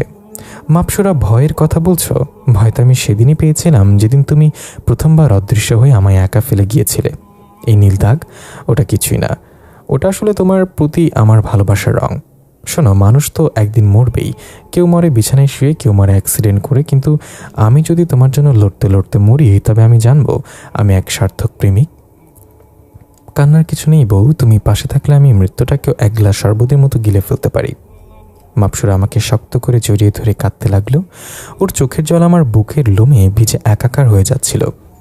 রোম্যান্স আর হাসি তো জীবনের এক পিঠ, আর অন্য পিঠে দাঁড়িয়ে থাকে নিষ্ঠুর নিয়তি। এই নীল দাগটা কি আমার মৃত্যুর পরোয়ানা, নাকি এটা কোনো নতুন যুদ্ধের ইঙ্গিত? রাজবৈদ্য বললেন এই অভিশাপ ভাঙতে হলে আমাকে নাকি অমরত্ব ঝর্ণা থেকে জল আনতে হবে, যা পাহারা দেয় 1000 বছরের পুরনো এক ড্রাগন। আমি আকাশ, আমার হাতে সেই মরচে ধরা দা আর আঙ্গুলের রহস্যময় আংটি। আমি কি পারবো আমার এই মরণ ব্যাধি সারিয়ে আবার মাপসুরার কোলে ফিরে আসতে, নাকি এই রাতটাই আমাদের শেষ বাসর রাত? জীবনটা যখন একফালি রোদের মতো হাসতে থাকে, ঠিক তখনই যেন যমরাজের কালো চাদরটা চারপাশে ঢেকে যায়। মাপসুরার সাথে ওই মায়াবী রাতটা কাটানোর পর যখন সকাল হলো, আমি আয়নায় তাকিয়ে দেখলাম কবজির ওই নীল দাগটা কোণই পর্যন্ত উঠে এসেছে। কালনাগের অভিশাপটা যেন বিষাক্ত সাপের মতো আমার শরীরের ভেতর কিলবিল করছে। রাজবৈদ্য বললেন, আকাশ, তোমার হাতে সময় খুব কম। এই পূর্ণিমার চাঁদ ডোবার আগেই তোমাকে অমরত্বের ঝর্ণার জল আনতে হবে, নইলে তুমি নীল পাথর হয়ে যাবে। আমি তাকালাম জানলার ওপাশে। সেখানে মাপসুরা দাঁড়িয়ে আছে। ওর চোখ তখন শ্রাবণের মেঘ। আমি জানি আমাকে যেতেই হবে। আমি যখন যুদ্ধের পোশাক পরে তৈরি হচ্ছিলাম, মাপসুরা ঘরে ঢুকলো। ও আমার সামনে এসে আমার তলোয়ারের বেল্টটা ঠিক করে দিতে দিতে বুল কেঁদে ফেললো। ওগো, তুমি যেও না। আমি বরং আমার বাবার কাছে ভিক্ষা চাইবো, ওনার জাদুকরি আয়ু তোমাকে দিয়ে দিতে। আমি তোমাকে ওই ড্রাগনের গুহায় মরতে দিতে পারি না। আমি মাপসুরার 2 হাত আমার হাতের ভেতরে নিলাম। ওর হাত দুটো বরফের মতো ঠান্ডা। শোনো জানের জান, এই আকাশ মাহমুদ কি এতই ঠুনকো যে একটা টিকটিকি মার্কা ড্রাগনের ভয়ে ঘরে বসে থাকবে আর আয়ু ভিক্ষা নেবে? আরে তোমার এই রূপের আগুনে তো আমার এমনিতে 100 বছর আয়ু বেড়ে গেছে। তোমার ওই কাজল মাখা চোখ দুটোর দিব্যি আমি ঠিক ফিরে আসব। আর ফিরে এসে কিন্তু এই অর্ধেক রয়ে যাওয়া রোম্যান্সটা পূরণ করতে হবে, মনে থাকে যেন। আমি ওর কপালে আরও একটা উষ্ণ ছোঁয়া দিয়ে বললাম, বউ, একটু হাসো তো। তোমার হাসি না দেখলে আমার তলোয়ারে ধার আসবে না। মাপসুরা চোখের জল মুছে একটু হাসলো। ওই হাসিতেই যেন আমি দুনিয়ার জয়ের শক্তি পেলাম। পরিলোকের সবচেয়ে দুর্গম এলাকা অগ্নিগিরি পাহাড়। এখানকার পাথরগুলো থেকে সারাক্ষণ গরম লাভা বেরোচ্ছে। আমি ঘামতে ঘামতে পাহাড়ের গুহার মুখে গিয়ে দাঁড়ালাম। গুহাটা এত বড়, মনে হচ্ছে বিশাল এক তিমি মাছ মুখ হাঁ করে আছে। ভেতরে ঢুকতেই এক বিশাল হুঙ্কার, গুহার দেয়ালগুলো কাঁপতে শুরু করলো। আমি টর্চ লাইটটা জ্বালিয়ে দেখলাম বিশাল এক ড্রাগন। ওরে বাপরে, ড্রাগন তো না, যেন আস্ত একটা পাহাড় শুয়ে আছে। ওর গায়ের আঁশগুলো সোনার মতো জ্বলছে। ও যখন নিঃশ্বাস ছাড়ছে তখন চারিদিকে আগুনের ফুল কিছু ফুটছে। আমি দাঁটা উঁচিয়ে বললাম, এই যে ড্রাগন মামা, ঘুমাচ্ছ নাকি? আরে ও ড্রাগন সাহেব, একটু চোখ মেলেন, আপনার গুহায় মেহমান এসেছে, চাটা খাওয়াবেন না? ড্রাগনটা এক চোখ খুলে আমার দিকে তাকালো। ওর একটা চোখই আমার পুরো শরীর চেয়ে বড়। তুচ্ছ মানুষ, তুই এই মৃত্যুকূপে কেন এসেছিস? আজ 1000 বছর পর আমি কোনো মানুষের গন্ধ পাচ্ছি। তোকে তো আমি চিবিয়ে খাবো না, স্রেফ একটা ফু দিয়ে ছাই বানিয়ে দেব। আরে মামা, রাগ করেন কেন? আমি তো আপনার এখানে ঝর্ণার জল নিতে এসেছি। আমার শরীরটা নীল হয়ে যাচ্ছে, বুঝলেন? একটু ফ্রেশ পানি না খেলে আমার সুন্দরী বউটা বিধবা হয়ে যাবে। আপনি তো বড় মনের ড্রাগন, একটু দয়া করেন না। দয়া? আমার গুহায় দয়া শব্দটা নেই। এখানে জল পেতে হলে তোকে আমার সাথে একটা শর্তে জিততে হবে। তুই কি তৈরি? ড্রাগনটা আমাকে একটা ধাঁধা ধরিয়ে দিল। ও বলল, বলতো মানুষ, পৃথিবীর সবচেয়ে শক্তিশালী অস্ত্র কি? যদি উত্তর দিতে পারিস তবেই ঝর্ণা পাবি, আর ভুল করলে আমার পেটে যাবি। আমি কিছুক্ষণ ভাবলাম, তলোয়ার না, জাদু তাও না। আমার মনে পড়ল মাপসুরার কথা, তানিমের কথা। মামা, উত্তরটা হলো ভালোবাসা। কারণ এই ভালোবাসার টানেই আমি এক সাধারণ মানুষ হয়েও আমি আপনার এই পচা দুর্গন্ধ গুহায় চলে এসেছি। ড্রাগনটা থমকে গেল। ও অট্টহাসি দিল। উত্তর সঠিক, কিন্তু জল পাওয়ার আগে তোকে আমার আগুনের পরীক্ষা দিতে হবে। ও মুখ হা করে এক বিশাল আগুনের হলকা আমার দিকে ছুড়ল। আমি আংটি পরা হাতটার সামনে ধরলাম। আংটি থেকে এক বিশাল বরফের ঢাল তৈরি হলো। আগুন আর বরফের সংঘর্ষে পুরো গুহা বাষ্পে ভরে গেল। আমি সেই সুযোগে দৌড়ে ড্রাগনের পেটের নিচে দিয়ে ঝর্ণার দিকে গেলাম। ঝর্ণাটা দেখতে হীরের মতো স্বচ্ছ। আমি যেই বোতলটা ভরতে যাব তখনই ড্রাগনটা ওর লেজ দিয়ে আমাকে এক বাড়ি মারল। আমি ছিটকে পাথরের দেয়ালে গিয়ে পড়লাম। আমার হাত থেকে বোতলটা পড়ে গেল। কবজির সেই নীল দাগটা এখন গলা পর্যন্ত উঠে এসেছে। আমি নিঃশ্বাস নিতে পারছি না। আমার চোখের সামনে সব অন্ধকার হয়ে আসছিল। আমি মনে মনে ভাবলাম, আল্লাহ, আমি কি তবে হেরে গেলাম? তানিমকে কি আমি আর দেখতে পাবো না? হঠাৎ আমার কানে ভেসে এলো মাপসোরার কণ্ঠ, আকাশ, তুমি পারবে, হার মেনো না। আমি এক ঝটকে উঠে দাঁড়ালাম। আমার শরীরের সব রক্ত যেন টকবক করে ফুটছে। আমি আমার আংটি আর তলোয়ার এক করে ড্রাগনের লেজে এক কোপ দিলাম। ড্রাগনটা ব্যথায় চিৎকার করে উঠল। সে সুযোগে আমি ঝর্ণার জল নিয়ে এক ঢোক গিলে ফেললাম। সাথে সাথে এক অলৌকিক কাণ্ড ঘটল। আমার শরীরের সেই নীল দাগগুলো বাষ্প হয়ে উড়ে গেল। আমি অনুভব করলাম আমার শরীরের 1000টা হাতির শক্তি ফিরে এসেছে। ড্রাগনটা আমার তেজ দেখে মাথা নিচু করলো। মানুষ, তুই জিতেছিস। তোর জেদ আর তোর ভালোবাসা আজ 1000 বছরের অভিশাপকে হারিয়ে দিয়েছে। নিয়ে যাই জলে, তোর প্রিয়তমার জীবন সার্থক হোক। আমি জল পেয়ে গেছি, বিষ নেমে গেছে শরীর থেকে। কিন্তু যখন আমি গুহা থেকে বের হলাম দেখলাম পরিলোকের আকাশ এক বিশাল কালো মেঘ ঘনিয়ে এসেছে। রাজপ্রাসাদের দিক থেকে ধোঁয়া উঠছে। তার মানে কালনাগ কি আবার ফিরে এসেছে, নাকি কোনো বড় বিপদ আমার অনুপস্থিতিতে মাপসুরার তানিমকে ঘিরে ধরেছে? আমি যখন রাজপ্রাসাদের দিকে উড়িয়ে দিলাম তখন আমার বুকটা অজানা ভয়ে ধক করে উঠল। ড্রাগনের গুহা থেকে যখন আমার অমরত্বের জল নিয়ে আমি রাজপ্রাসাদের সীমানায় পৌঁছালাম তখন আমার চোখ দুটো বিশ্বাস করতে পারছিল না। সে সুন্দর কাচের প্রাসাদ এখন জ্বলন্ত অগ্নিকুণ্ড। পরিলোকের নীল আকাশ এখন ছায়ের রঙে ঢাকা। আমি দেখলাম আকাশ থেকে আগুনের গোলা পড়ছে। কিন্তু সবচেয়ে ভয়ানক দৃশ্যটা ছিল প্রাসাদের চত্বরে, যেখানে মাপসোরা রক্তাক্ত অবস্থায় মাটিতে পড়ে আছে আর তানিমকে একটা কালো কাচের জাদুকরি গোলকে বন্দি করে রাখা হয়েছে। আর তাদের সামনে দাঁড়িয়ে আছে কালনাগ নয়, বরং কালনাগের গরু, জাদুকর রক্তবীজ, যার প্রতিটি রক্তবিন্দু থেকে নতুন একটা দানব জন্ম নেয়। ড্রাগনের গুহার সেই স্যাঁতস্যাঁতে অন্ধকার প্রবেশদ্বার দিয়ে আমি যখন ক্লান্ত শরীরে বের হয়ে এলাম তখন আমার ফুসফুস ভরে পরিলোকের সেই চেনা স্নিগ্ধ বাতাস নেয়ার কথা ছিল। অমরত্বের জল আমার কোমরে গোজা, শরীরে ড্রাগনের দেয়া 1000 হাতির অলৌকিক শক্তি টকবক করছে। বিশেষ সেই নীল দাগগুলো বাষ্প হয়ে উড়ে গেছে। সবই ঠিক ছিল। মনের ভিতরে একটা স্বস্তির ছায়া থাকার কথা ছিল। আমি পেরেছি। আমি আমার মরণশীল সীমা পার করে ড্রাগনের আগুনের পরীক্ষা দিয়ে সেই হীরের মতো স্বচ্ছ জল নিয়ে ফিরছি, যা আমার প্রিয়তমা মাপসুরাকে আর তানিমকে চিরদিনের জন্য সুরক্ষিত করবে। কিন্তু গুহার মুখ থেকে মাত্র এক পা বাড়াতেই আমার পায়ের নিচের মাটি যেন কেঁপে উঠল। সামনে তাকানো যাচ্ছিল না। পরিলোকের সেই চিরপরিচিত স্নিগ্ধ নীল আকাশটা আজ আর নীল নেই। সেখানে ঘনিয়ে এসছে এক ঘন আলকাত্রার মতো কালো মেঘের চাদর। কিন্তু সেই মেঘ থেকে কোনো বৃষ্টির আভাস আসছিল না। আসছিল এক দম বন্ধ করা তপ্ত গন্ধ। চারপাশের বাতাসটা কেমন যেন ভারী আর বিষাক্ত হয়ে উঠেছে, ঠিক যেমনটা ড্রাগনের গুহার ভেতরের গন্ধ ছিল।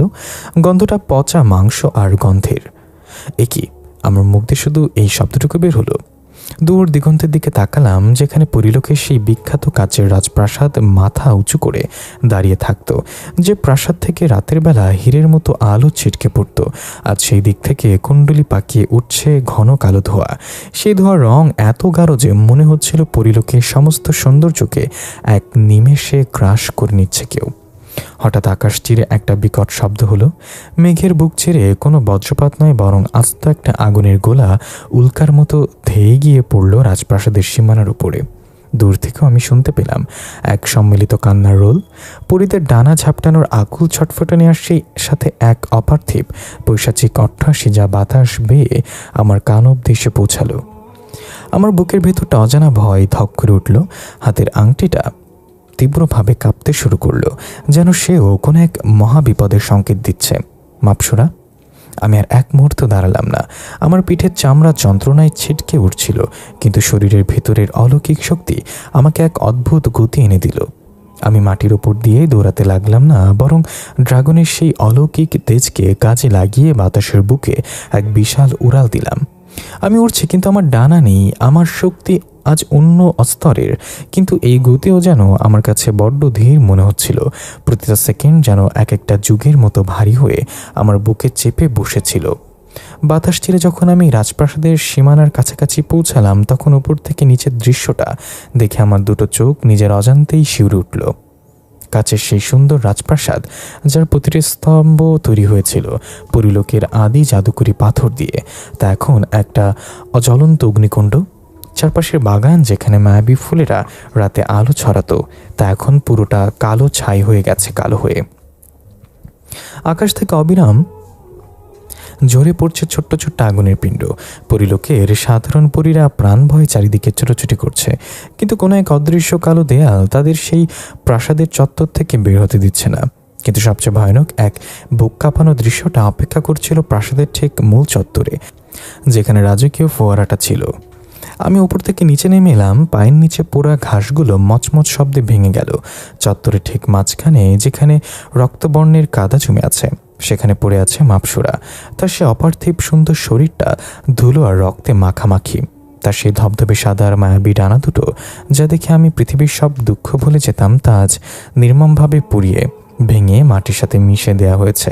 ও নড়াচড়া করতে পারছে না, শুধু ওর বুকের ধুকপুকানিটা দূর থেকেও টের পাওয়া যাচ্ছিল। আর ঠিক তার কয়েক হাত দূরেই শূন্যে ভাসছে একটা কুচকুচে কালো কাচের জাদুকরি গোলক। সে গোলকের ভিতর বন্দী হয়ে আছে তানিম। ওর দুই হাত দিয়ে কাচের দেয়ালে আঘাত করছে, চিৎকার করছে, কিন্তু ওর কণ্ঠের কোনো আওয়াজ বাইরে আসতে পারছে না। কাচের গায়ে হাত লাগলেই নীল রঙের জাদুকরি বিদ্যুৎ ওর সারা শরীর ছড়িয়ে পড়ছে আর যন্ত্রণায় ছটফট করে উঠছে।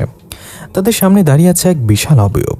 না, ও কালনাগ নয়, কালনাগের চেয়েও হাজার গুণ শক্তিশালী, কুৎসিত আর ভয়ঙ্কর এক সত্তা। তার গায়ের চামড়া পচা চামড়ার মতো ঝুলছে, চোখ দুটো জ্বলন্ত কয়লার মতো লাল, আর তার হাত থেকে চুইয়ে চুইয়ে পড়ছে ঘন কালো রক্ত। আমি চিনতে পারলাম না তাকে, কিন্তু আমার ভেতরের আংটিটার শক্তি ফিসফিস করে আমার মগজে তার নামটা ঢুকিয়ে দিল। এ হলো জাদুকর রক্তবীজ, কালনাগের পরম গুরু, যার এক একটি রক্তের ফোঁটা মাটিতে পড়লে জন্ম নেয় এক একটি নতুন দানব। রক্তবীজ ধীর পায়ে মাপসুরার দিকে এগিয়ে যাচ্ছিল, তার হাতে একটা বিশাল বিষাক্ত খঞ্জর। ও মাপসুরার শেষ প্রাণবিন্দুটুকু কেড়ে নেওয়ার জন্য হাতটা তুলল। থামো! আমার কণ্ঠে চির এক অমানসিক চিৎকার বের হলো। আমি আমার হাতের তলোয়ারটা শক্ত করে ধরে ড্রাগনের দেয়া হাজার সাথীর শক্তি নিয়ে সোজা রক্তবীজের দিকে ধেয়ে গেলাম। আমার সে আকাশ ফাটানো চিৎকার যখন প্রাসাদের জ্বলন্ত ধ্বংসস্তূপে গিয়ে আঘাত করল, রক্তবীজের উত্তোলিটা হাতটা শূন্যেই থমকে গেল। সে ধীর গতিতে তার বিশাল কুৎসিত মাথাটা আমার দিকে ঘোরালো। তার লাল টকটকে চোখের মণি দুটো বিষাক্ত সাপের মতো কুঁচকে গেল আমাকে দেখে। তার ঠোঁটের কোণে ঝুলে থাকা কালো লাল মাটির বুকে পড়তেই সেখান থেকে ভস করে এক দলা ধোঁয়া উঠল। সে আমার দিকে তাকিয়ে এক তাচ্ছিল্যের হাসি দিয়ে বলল, ও তাহলে সেই নশ্বর কীট পতঙ্গটা শেষ পর্যন্ত ফিরে এলো। রক্তবীজের গলার আওয়াজটা যেন দুটো বিশাল পাথরের ঘর্ষণের মতো শোনালো। কালনাগ আমাকে বলেছিল একটা তুচ্ছ মানুষের কথা। আমি ভেবেছিলাম সে হয়তো পরিলোকের কোনো পরীর পায়ের নিচে পিষে মরে গেছে। কিন্তু তুই তো দেখছি ড্রাগনের গুহা থেকে প্রাণটাও ভিক্ষা নিয়ে চলে এসেছিস। আমি কোনো কথার উত্তর দিলাম না। আমার চোখের সামনে তখন কেবল মাপসুরার ওই নিথর প্রাণ শরীরটা ভাসছে। ওর পিঠের ক্ষত থেকে চুইয়ে পড়া রক্ত পরিলোকের পবিত্র ঘাসগুলো ভিজে লাল হয়ে যাচ্ছে। এই দৃশ্য দেখার পর আমার ভেতরের মনুষ্যত্ব সত্তা অবশিষ্ট ছিল না। আমি এক হিংস্র পশু, যার একমাত্র লক্ষ্য সামনের এই দানবটাকে টুকরো টুকরো করা। আমি বাতাসে এক বিশাল লাফ দিলাম। ড্রাগনের দেওয়ার শক্তি আমার পায়ে ডানা জুগিয়েছিল। তলোয়ারটা দুই হাতে মাটির উপরে তুলে আমার পুরো শরীরের ওজন আর সমস্ত ক্ষোভকে এক বিন্দুতে এনে আমি আছড়ে পড়লাম রক্তবীজের ওপরে। ঝনঝনাক্ষ শব্দে আমাদের অস্ত্রের সংঘর্ষ হলো। রক্তবীজ তার হাতের সেই বিষাক্ত কালো খঞ্জর দিয়ে আমার তলোয়ারের গতি রুখে দিয়েছিল। কিন্তু ড্রাগনের হাজার হাতির শক্তি যে কতটা ভয়ঙ্কর তা সে প্রথম আঘাতেই টের পেল। আমার তলোয়ারের চাপে তার বিশাল শরীরটা দুই পা পেছনে হেঁটে গেল। পায়ের নিচে শক্ত কাচের মেঝেতে বড় বড় ফাটল দেখা দিল। কিসের এই তেজ নশ্বর? রক্তবীজ গর্জে উঠল, তোর মৃত্যুর তেজ। আমি এক মুহূর্তের জন্য তাকে শ্বাস নেওয়ার সময় দিলাম না। তলোয়ারটা ঘুরিয়ে দ্বিতীয় কোপটা বসালাম তার উন্মুক্ত ডান কাঁধে। তলোয়ারের ধারালো ফলা মাংস চিরে হাড় কেটে একদম গভীরে বসে গেল। রক্তবীজ যন্ত্রণায় এক বিকট চিৎকার দিল। তার কাঁধের সেই গভীর ক্ষত থেকে ফিনকি দিয়ে বের হতে লাগলো ঘন আলকাতরার মতো কালো রক্ত। আমার মনে হলো যুদ্ধটা বুঝি কত সহজে শেষ হয়ে গেল। এত বড় জাদুকর, অথচ আমার এক কোপেই কুপকাত। কিন্তু সেই ক্ষণস্থায়ী আনন্দের পর মুহূর্তেই আমার হৃদস্পন্দন যেন স্তব্ধ হয়ে গেল।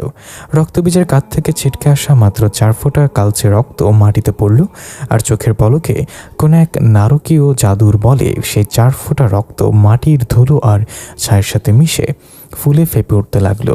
1 সেকেন্ড, 2 সেকেন্ড আর 3 সেকেন্ডের মাথায় আমার সামনে দাঁড়িয়ে গেল হুবহু রক্তবীজের মতো দেখতে আরও 4-4টে বিশাল দানব। তাদের সবার হাতে একই রকম বিষাক্ত খঞ্জর, সবার চোখে একই রকম পৈশাচিক লাল আলো। তারা সবাই একসাথে একই সুরে অট্টহাসি দিয়ে উঠল। সে সম্মিলিত হাসির শব্দে আমার কানের পর্দা ফেটে আসা উপক্রম হলো। মূর্খ মানব! আসল রক্তবীজ তার ক্ষতের স্থানটা হাত দিয়ে চেপে ধরতে হাসতে লাগলো। তুই কি জানিস না আমার নাম কেন রক্তবীজ? আমার শরীর থেকে রক্ত ঝরে পড়ায় প্রতিটা রক্তের ফোঁটা এই মাটিতে এক একটা নতুন দানবের জন্ম দেবে। তুই আমাকে যত কাটবি আমার শূন্য সংখ্যা তত কোটি গুণ বাড়বে। তুই কার সাথে লড়বি? নিজের মৃত্যুর সাথে। আমি এক পা পিছিয়ে এলাম। আমার কপালে ঠান্ডা ঘাম জমতে শুরু করেছে। আমার হাতের তলোয়ারটা তখনও রক্তে ভেজা। আমি বুঝতে পারলাম এ এক অন্তহীন ফাঁদ। শারীরিক শক্তি দিয়ে একে হারানো অসম্ভব। যতই আমি তরবারি চালাবো ততই আমি নিজের 4-5টা শত্রুর দুর্গ বানিয়ে ফেলবো। কালো কাচের গোলকের ভেতর থেকে তানিম তখনও অবিরত নিজের হাত দিয়ে কাচের দেয়ালে আঘাত করে যাচ্ছিল। বাবা সাবধান, ওরা চারিদিক থেকে আসছে, বাবা পালাও। কিন্তু নীল বিদ্যুতের তীব্র শখে ওর গলার আওয়াজ ক্রমশ দুর্বল থেকে দুর্বলতর হয়ে আসছিল। ঠিক সেই মুহূর্তে চারপাশের 4টে নতুন দানব তাদের খঞ্জরুচি একসাথে আমার দিকে ধেয়ে এলো। আকাশ থেকে তখনও ঝরে পড়ছে আগুনের গোলা, আর সামনে নরকের 4 পিশাচ। আমি একরকম সংকটের মুখে দাঁড়িয়ে গেলাম। 4টি দানব যখন একসাথে তাদের বিষাক্ত খঞ্জর উঁচিয়ে আমার দিকে ধেয়ে এলো, তখন চারপাশের বাতাস যেন আগুনের হালকায় রূপ নিল। এক একটি খঞ্জরের ডগায় লেগে থাকা কালো বিষ থেকে টপ টপ করে অ্যাসিডের মতো তরল ঝরছিল, যা মাটির ছাইয়ে পড়তে হিস করে গর্ত তৈরি করছিল।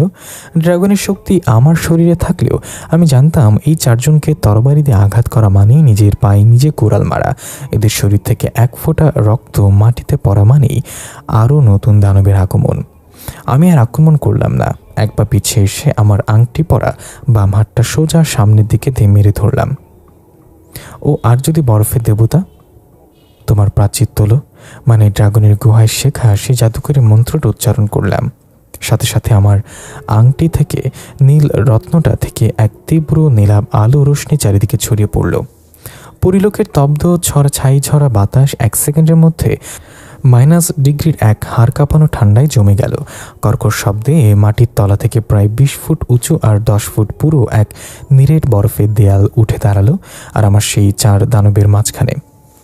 দানবের 4টে ভারী খঞ্জর সজোরে এসে আছড়ে পড়ল সেই বরফের দেয়ালে। বরফের দেয়ালে গভীর ফাটল ধরল, কিন্তু ওটা ভাঙল না। দেয়ালের ওপাশ থেকে দানবগুলো রাগে বন্য পশুর মতো গর্জন করতে লাগলো। তারা তাদের বিশাল হাত দিয়ে নখ দিয়ে বরফটা খামচে ধরা শুরু করলো। বরফের খেলনা দিয়ে তুই রক্তবীজ কাটকে রাখবি নশ্বর। আসল রক্তবীজের আসল অবয়বটা তখনও কিছুটা দূরে দাঁড়িয়েছিল। সে তার খঞ্জরটা মাটিতে পুঁতে এক হাত আকাশের দিকে তুলল। সাথে সাথে আকাশ থেকে 3টে বিশাল আগুনের গোলা সোজা এসে পড়ল আমার তৈরি করা বরফের দেয়ালটার উপরে। আগুনের তীব্র উত্তাপ আর বরফের শরীর চরম শীতলতার মধ্যে এক ভয়ঙ্কর সংঘর্ষ শুরু হলো। পুরো চত্বর মুহূর্তে সাদা ঘন গরম বাষ্পে ঢেকে গেল। চোখের সামনে 2 হাত দূরের জিনিসও আর দেখা যাচ্ছিল না। চারপাশটা যেন এক কুয়াশাচ্ছন্ন নরক। আমি এই সুযোগটা হাতছাড়া করতে চাইলাম না। বাষ্প অন্ধকারের ভেতর দিয়ে আমি নিচু হয়ে প্রায় হামাগুড়ি দিয়ে ছুটে গেলাম মাপসুরার দিকে। পুরা ঘাস আর ছায়ের উপর দিয়ে যাওয়ার সময় আমার হাঁটু আর হাত কেটে রক্ত বেরোচ্ছিল, কিন্তু আমার সেদিকে কোনো হুঁশ ছিল না।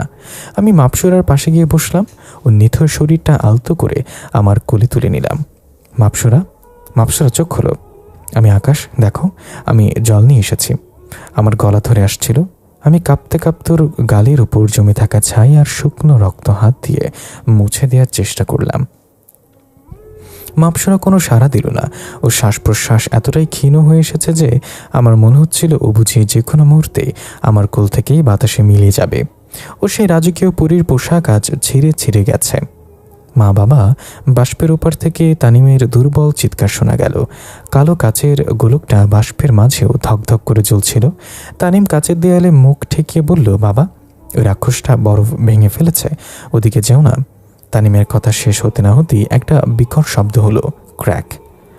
আমার তৈরি বরফের দেয়ালটা আগুনের তাপে গলে এবং দানবের আঘাতে একেবারে চূর্ণ বিচূর্ণ হয়ে গেল। 1000টা কাচের টুকরোর মতো বরফ চারিদিকে ছিটকে পড়ল, আর সেই গরম বাষ্পের কুয়াশা ভেদ করে 4 জোড়া লাল চোখ আবার আমার দিকে স্থির হলো। ঠিক সেই মুহূর্তে আমার কোলের ভেতর মাপসুরার শরীরটা সামান্য শিউরে উঠল। ও খুব কষ্ট করে নীল চোখের পাতা দুটো একটুখানি মেলল। ওর চোখের তারা দুটো তখন মায়াবী, কিন্তু সেখানে মৃত্যুর এক শীতল ছায়া স্পষ্ট। ও আমার দিকে তাকালো, ওর ঠোঁট দুটো কাঁপছিল। ও কিছু একটা বলতে চাইছিল। আমি কানটা ওর মুখের কাছে এগিয়ে নিয়ে গেলাম। বাষ্প আর দানবের গর্জনের মাঝখানে ও খুব ফিসফিস করে বলল, আকাশ, ও রক্তের সাথে যুদ্ধ করো না। ওটা একটা মায়া, ও শক্তি অন্য কোথাও। মাপসুরা পুরো কথা শেষ করার আগেই একটা দানবের বিশাল কুঠার বাতাস চিরে আমার মাথার উপরে নেমে এলো। বাতাস চিরে যখন সেই দানবের বিশাল খাঁচকাটা কুঠারটা আমার সাথে মাথার উপরে নেমে আসছিল, তখন আমার চোখের সামনে মাপসুরার ফ্যাকাশে মুখটা ছাড়া আর কিছু ছিল না। ড্রাগনের দেয়া অলৌকিক প্রতিবর্তীয় শক্তি আমার মস্তিষ্কে বিদ্যুতের মতো কাজ করলো। আমি মাপসুরাকে আলতো করে একপাশে সরিয়ে দিয়ে নিজের শরীরটাকে বাঁ দিকে মুচড়ে নিলাম। কুঠারটা আমার মাথা থেকে সোজা এসে পড়ল পরিলোকের সেই শক্ত কাচের মেঝেতে। মেঝেটা 4 খণ্ড হয়ে গেছে, ফেটে গেল এবং সেখান থেকে ছিটকে ওঠা পাথরের কুচি আমার ডান গালে এসে বিঁধল। গায়ে গরম গরম রক্ত ছড়িয়ে পড়ল। কিন্তু সেই যন্ত্রণা চেয়েও আমার মাথার ভেতর তখন মাপসুরার শেষ কথাগুলো হাতুড়ির মতো পিটাচ্ছিল। ও রক্তের সাথে যুদ্ধ করো না, ওটা একটা মায়া। ও শক্তি অন্য কোথাও। কোথায় তবে সেই শক্তি? আমি নিজের তলোয়ারটা দিয়ে কুঠোরধারী দানবটার বুকে এক জোরালো লাথি বসালাম। ড্রাগনের 1000 শক্তির বলে কথা। দানবটা প্রায় 10 হাত দূরে ছিটকে গিয়ে রাজপ্রাসাদের একটা জ্বলন্ত স্তম্ভের উপর আছড়ে পড়ল। কিন্তু আছড়ে পড়ার সাথে সাথেই তার পিঠের চামড়া ফেটে কয়েক ফোঁটা কালো রক্ত মাটিতে পড়ল, আর সেখান থেকে আবারও 2টো ছোট ছোট পিশাচের জন্ম হলো। আমি দাঁতে দাঁত চাপ দিলাম। এই নরক গুলঝাট থেকে বের হওয়ার কোনো রাস্তা নেই। আমি এদের যত দূরে ঠেলবো এরা তত সংখ্যায় বাড়বে। নশ্বর মানুষ, তোর এই পরী রানী তোকে বাঁচাতে পারবে না। আসল রক্তবীজ তখন বাষ্পের আড়াল থেকে ধীরে ধীরে সামনে হেঁটে আসছিল। তার হাতে সেই কুৎসিত খঞ্জরটা বাতাসে অদ্ভুত এক কালো আলো ছড়াচ্ছিল। সে তার বাকি 3 দানবকে ইশারা করল, ঘিরে ধরে কে, এর হাত থেকে ওই আংটিটা খুলে নাও, আর ওর কোমর থেকে ওই অলৌকিক জলটা ছিনে নাও, দেখি ওর ভালোবাসার কতটা জোর। তিনটি দানব এবার 3 দিক থেকে আমাকে ঘিরে ধরল। তাদের হাতের ভারী অস্ত্রগুলো বাতাসে ঘোরানোর কারণে এক ধরনের শাঁসা শব্দ হচ্ছিল। আমি আমার তলোয়ারটা শক্ত করে ধরে তাদের দিকে চোখ রাখলাম, কিন্তু আমার মন খুঁজছিল সেই আসল উৎসটা, রক্তবীজের শক্তির কেন্দ্রবিন্দু কোথায়। হঠাৎ আমার নজর গেল কালো কাচের গোলকটার দিকে, যেখানে তানিম বন্দী হয়ে আছে। তানিম গোলকের ভিতর থেকে পাগলের মতো হাত নাড়ছিল আর ওপরের দিকে ইশারা করছিল। আমি তানিমের ইশারা ধরে ওপরের দিকে তাকালাম। রক্তবীজের বিশাল শরীরের ঠিক মাঝখানে, যেখানে তার বুকের পাঁজর দুটো মিশেছে, সেখানে ছাই আর নোংরা চামড়ার নিচে হালকা একটা লালচে আলো দপদপ করছে। আলোটা এতটাই ক্ষীণ হয়েছে আছে যে চারপাশের আগুনের গোলার আলো আর বাষ্পের কারণে সাধারণ চোখে ওটা দেখাই যাচ্ছিল না। কিন্তু যখনই কোনো রক্তের ফোঁটা মাটিতে পড়ছিল আর নতুন দানব জন্মাচ্ছিল, তখনই ওই বুকের ভেতরের লাল আলোটা তীব্রভাবে জ্বলে উঠছিল, ঠিক যেন একটা জীবন্ত হৃৎপিণ্ড। ওই তো আমার মনের ভেতর যেন একটা আলোর ঝলকানি দেখা দিল। মাপসরা ঠিকই বলেছিল, এই দানবগুলো, এই রক্তের মায়া, সবই আসলে একটা জাদুকরী আবরণ। আসল প্রাণ লুকিয়ে আছে ওই বুকের ভেতরে জ্বলন্ত লাল পাথরে। কিন্তু সেখানে পৌঁছানো কি এতই সহজ? আমার সামনে এখন 4-4টে বিশাল দানব প্রাচীরের মতো দাঁড়িয়ে আছে, আর তাদের পেছনে আসল রক্তবীজ। আমি যদি সোজা হেঁটে যাই তবে তারা আমাকে কুচি কুচি করে কেটে ফেলবে, আর যদি আমি তাদের তরবারি দিয়ে কাটি তবে রক্ত ঝরে আরও 1000টা দানব তৈরি হয়ে যাবে, যা আমাকে গ্রাস করে নেবে। আমাকে একেবারে ওই পাথরে আঘাত করতে হবে। আমি মনে মনে ছক কষতে লাগলাম। কোনো রক্তপাত না করে, কোনো দানব না বাড়িয়ে এক আঘাতেই ওই বুকটা চিরে ফেলতে হবে। ঠিক তখনই একটা দানব আমার দিকে তার বিশাল গদাটা ছুঁড়ে মারল। গদাটা বাতাসের বুক চিরে ঘূর্ণীয়মান গতিতে আমার দিকে আসছিল। আমি এক লাফে নিজেকে বাঁচালাম, কিন্তু গদাটা গিয়ে পড়ল ঠিক মাপসুরার খুব কাছাকাছি। না, আমার বুকের ভেতরটা ভয়ে হিম হয়ে গেল। আমি বুঝতে পারলাম আমার কাছে আর বেশি সময় নেই। মাপসুরাকে বাঁচাতে হলে, তানিমকে মুক্ত করতে হলে আমাকে এখনই নিজের জীবন বাজি রাখতে হবে। আমি আমার হাতের আংটি পরা আঙুলটা নিজের তলোয়ারের ফলার উপর রাখলাম। আংটির নীল রত্নটা আবার জ্বলতে শুরু করলো। আমি আমার শরীরের সমস্ত বরফের জাদুকে তলোয়ারের গায়ে মেখে দিতে লাগলাম। তলোয়ারের ইস্পাতের ব্লেডটা আস্তে আস্তে উজ্জ্বল নীল রঙের এক বরফ তরবারিতে পরিণত হলো, যা থেকে ঠান্ডা কুয়াশা বের হচ্ছিল। রক্তবীজ, এবার দেখ পরিলোকের বরফ তোর রক্তের আগুনকে কিভাবে স্তব্ধ করে। আমি চিৎকার করে উঠলাম। আমার হাতের তলোয়ারটা এখন আর সাধারণ ইস্পাতের কোনো অস্ত্র ছিল না। ড্রাগনের গুহা থেকে নিয়ে আসা আংটির সমস্ত আদি বরফের জাদু শুষে নিয়ে ওটা এখন একটা জীবন্ত হিমবাহের টুকরোয় পরিণত হয়েছে। তলোয়ারের নীলচে ফলা থেকে এত তীব্র ঠান্ডা বের হচ্ছিল যে আমার চারপাশের তপ্ত ছাইগুলো বাতাসে ছোঁয়া মাত্রই জমে গিয়ে ছোট্ট ছোট্ট বরফকুচি হয়ে মাটির পোড়া ঘাসে ঝরে পড়ছিল। রক্তবীজ আমাদের হাতের এই রূপান্তর দেখে তার লাল চোখ দুটো আরও কুঁচকে ফেলল। তার বাকি 3 দানব ততক্ষণে আমার আরও কাছে চলে এসেছে। তাদের ভারী পায়ের চাপে চারপাশের ভাঙা কাচের মেঝেগুলো গুঁড়ো হয়ে যাচ্ছিল। বরফের তলোয়ার দিয়ে তুই আমার রক্তের আগুন নেভাবি নশ্বর। রক্তবীজ আবার তার সেই কানের পর্দা ফাটানো অট্টহাসি দিল। আমার প্রতিটি রক্তবিন্দুতে আছে আদি নরকের উত্তাপ। তোর এই খেলনা তরবারি আমার চামড়ার ছোঁয়ার আগেই বাষ্পে উড়ে যাবে। তাহলে সেটা পরীক্ষা করে দেখা যাক। আমি আর এক মুহূর্ত নষ্ট করলাম না। ড্রাগনের দিয়ে 1000 হাতির শক্তি এবার আমি আমার 2 পায়ে জড়ো করলাম। মাটির উপর এক তীব্র চাপ দিয়ে আমি সোজা শূন্যে লাফিয়ে উঠলাম। 1বার 2বার 3বার তরতর করে আমি বাতাসের বুকে অদৃশ্য কিছু সিঁড়ি বেয়ে যেন উপরের দিকে উঠে গেলাম। সবচেয়ে কাছের দানবটা আমার এই আকস্মিক গতি বদল দেখে তার বিশাল কুঠারটা উপরের দিকে ছুঁড়ে মারল। কুঠারটা শা শা শব্দে আমার পেটের দিকে ধেয়ে আসছিল। আমি শূন্যেই নিজের শরীরটাকে একটা ডিগবাজি খাইয়ে কুঠারের গতিপথ থেকে সরিয়ে নিলাম। আর ঠিক সেই মুহূর্তে আমার নীল বরফ তলোয়ারের চাপটা অংশটা দিয়ে ওই দানবটার মুখে এক সজোরে আঘাত করলাম। তীব্র এক শব্দ হলো। বরফের অলৌকিক স্পর্শ লাগার সাথে সাথেই দানবটার পুরো মুখমণ্ডল কোনো রক্তপাত ছাড়াই মুহূর্তের মধ্যে নিরেট নীল বরফে জমে গেল। তার মুখ দিয়ে কোনো চিৎকার বের হতে পারল না, শুধু জমে যাওয়া বরফের ভেতর তার লাল চোখ দুটো পাথরের মতো স্থির হয়ে রইল। কোনো রক্ত ঝরেনি, তাই নতুন কোনো দানবেরও জন্ম হলো না। এই তো পথ। আমার মনের ভেতরে আশার এক তীব্র আলো জ্বলে উঠল। মাপসরার কথাটাই সত্য, রক্তপাতহীনভাবে এদের স্তব্ধ করতে হবে। আমি মাটিতে পা দিয়েই আর কোনো দানবের দিকে তাকালাম না। আমার একমাত্র লক্ষ্য এখন আসল রক্তবীজ। আমি সোজা তার দিকে দৌড়াতে লাগলাম। আমার পিঠের সেই বিষাক্ত নখের আঁচড়টা তখনও কাঁচা জখমের মতো জ্বলছিল। প্রতিটা পদক্ষেপে মনে হচ্ছিল পিঠের চামড়াটা কেউ টেনে ছিঁড়ে ফেলেছে। কিন্তু আমার চোখ তখন শুধু রক্তবীজের বুকের সেই দপদপ করতে থাকা লাল পাথরটার উপর স্থির। বাকি দুই দানব দুই দিক থেকে তাদের গদা নিয়ে আমার পথ আগলে দাঁড়ালো। তারা একসাথে গদা দুটো দিয়ে আমার মাথা পিষে ফেলার জন্য আঘাত করলো। আমি নিচে বসে পড়লাম। গদা দুটো আমার মাথার ঠিক 1 ইঞ্চি উপর দিয়ে গিয়ে একে অপরের সাথে ধাক্কা খেলো। ধরাম। আমি সেই নিচু হয়ে থাকার সুযোগেই আমার বরফ তলোয়ারটা দিয়ে দুই দানবের দুই পায়ে একসাথে পোজ দিলাম। বরফের জাদুকরী স্পর্শে তাদের হাঁটু থেকে পায়ের পাতা পর্যন্ত অংশ পলকের মধ্যে বরফের স্তম্ভে পরিণত হলো। তারা মাটির সাথে জমে গিয়ে স্থবির হয়ে গেল। তাদের ভারী শরীর আর এক চুলো নড়ার ক্ষমতা রইল না। পথ এখন পরিষ্কার। আমার আর রক্তবীজের মাঝখানে এখন আর কোনো বাধা নেই। রক্তবীজ এবার বুঝতে পারলো যে পরিস্থিতি তার হাতের বাইরে চলে যাচ্ছে। তার কুৎসিত মুখে প্রথমবার ভয়ের একটা হালকা রেখা ফুটে উঠল। সে আর তার ক্লোন দানবের উপর ভরসা না করে নিজের হাতের সেই বিশাল বিষাক্ত কালো খঞ্জরটা দুই হাতে শক্ত করে ধরল। তার বুকের ভেতরে সেই লাল পাথরটা এখন তীব্র গতিতে দপদপ করছে, যেন কোনো বিপদের পূর্বাভাস পেয়ে ওটা ভেতরে ভেতরে ছটফট করছে। তুই কোনো সাধারণ মানুষ নোস, রক্তবীজ গর্জে উঠল। সে তার খঞ্জরটা বাতাসে ঘোরাতেই তার চারপাশ থেকে কুণ্ডলি পাকিয়ে এক নরককুণ্ডের আগুন বেরোতে লাগলো। সে আগুনের উত্তাপ আমার বরফ তলোয়ারের ঠান্ডাকে টেক্কা দেওয়ার চেষ্টা করছিল। আমি পরিলোকের জামাই রক্তবীজ, আমি মাপসুরার আকাশ।